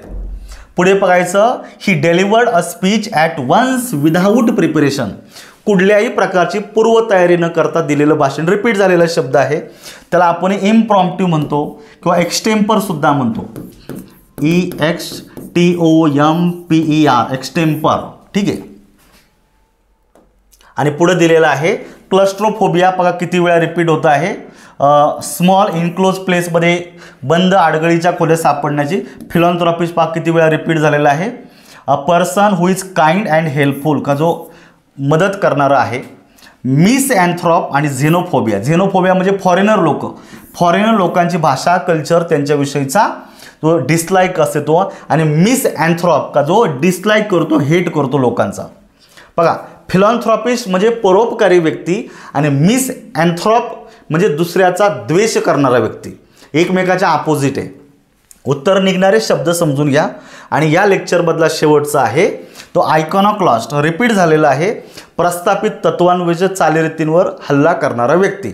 इथं बघायचं, one who is oppose popular belief, one who opposes idol, one who is specially sent by God and who is against all forms of government. Generally पर्याय क्रमांक 1 मध्ये उत्तर निघते पॉप्युलर बिलीफ. तर sorry just a minute, oppose idol worship आयोगाने उत्तर दिलेलं आहे. पॉप्युलर बिलीफ पण उत्तरामध्ये येऊ शकेल, आयडल वर्शिपपेक्षा हे जरा जास्त हे वाटतं आयकॉनॉक्लास्ट, पण इथं आयडल वर्शिपला उत्तरामध्ये घ्या, हल्ला करणारी व्यक्ती. ठीक आहे. तर मित्रांनो, अशा प्रकारे ह्या लेक्चरमध्ये आपण 50 प्रश्न पाहिले आणि या 50 प्रश्नाच्या निमित्तानं कमीत कमी एका याच्यामध्ये तुम्ही 3ची सरासरी पकडा किंवा 2ची पकडा, तर साधारणतः 100 ते 125 शब्द, किती 100 ते 125 वन वर्डची तुमची या ठिकाणी स्टडी झालेली आहे. कालच्या लेक्चरमध्ये पण असे 100च्या आसपास शब्दांची स्टडी झाला होता. तर मित्रांनो, या पद्धतीनं आपल्याला अजून एक लेक्चर होणार आहे, त्या लेक्चरमध्ये फुल अँड फायनल लिस्ट तुमची मी कंप्लीट करून देतो. तर मित्रांनो, पुन्हा एकदा छोटीशी अनाउन्समेंट आहे का ज्या विद्यार्थ्यांना अशा रीतीनं इंग्लिश व्होकॅब्युलरीचा मित्रांनो खरोखरच प्रॉब्लेम आहे, जेन्युइन प्रॉब्लेम आहे, फील करा का मला खरंच व्होकॅब्युलरी येत नाही, तुमचा मी सगळं मी करून घेणार आहे. डेडिकेटेड बॅच ही असणार आहे. याच्यामध्ये सगळे टॉपिक आहे, वन वर्ड आहे, 1000पेक्षा जास्त वन वर्ड, होमोनिम आहे, 300पेक्षा जास्त जोड्या, इडियम आणि फ्रेझल वर्ब 1000पेक्षा जास्त, जवळपास 400+ फ्रेझल वर्ब आहे आणि जवळपास 1000 ते 1500पेक्षा अधिक सिनॉनिम अँटॉनिम आहे आणि मिसस्पेल्ड वर्ड यांची तयारी करून घेणार आहे आणि जवळपास 1500 PYQचा याच्यामध्ये समावेश असणार आहे. अशी एक बॅच आहे का जी 5 सप्टेंबरला, किती 5 सप्टेंबरला या ठिकाणी सुरू होते आहे आणि ही फक्त तुम्हाला 999 रुपयांमध्ये मी अवेलेबल आहे. संपूर्ण 1 वर्षभर याची व्हॅलिडिटी असणार आहे. तर मित्रांनो, ही बॅच तुम्ही जॉईन करू शकता, तुम्हाला नक्की याच्यामध्ये फायदा होईल. चला, ह्या लेक्चरमध्ये या ठिकाणी थांबूया, आपण भेटूया उद्याच्या लेक्चरला बरोबर 11 वाजता. थँक्यू.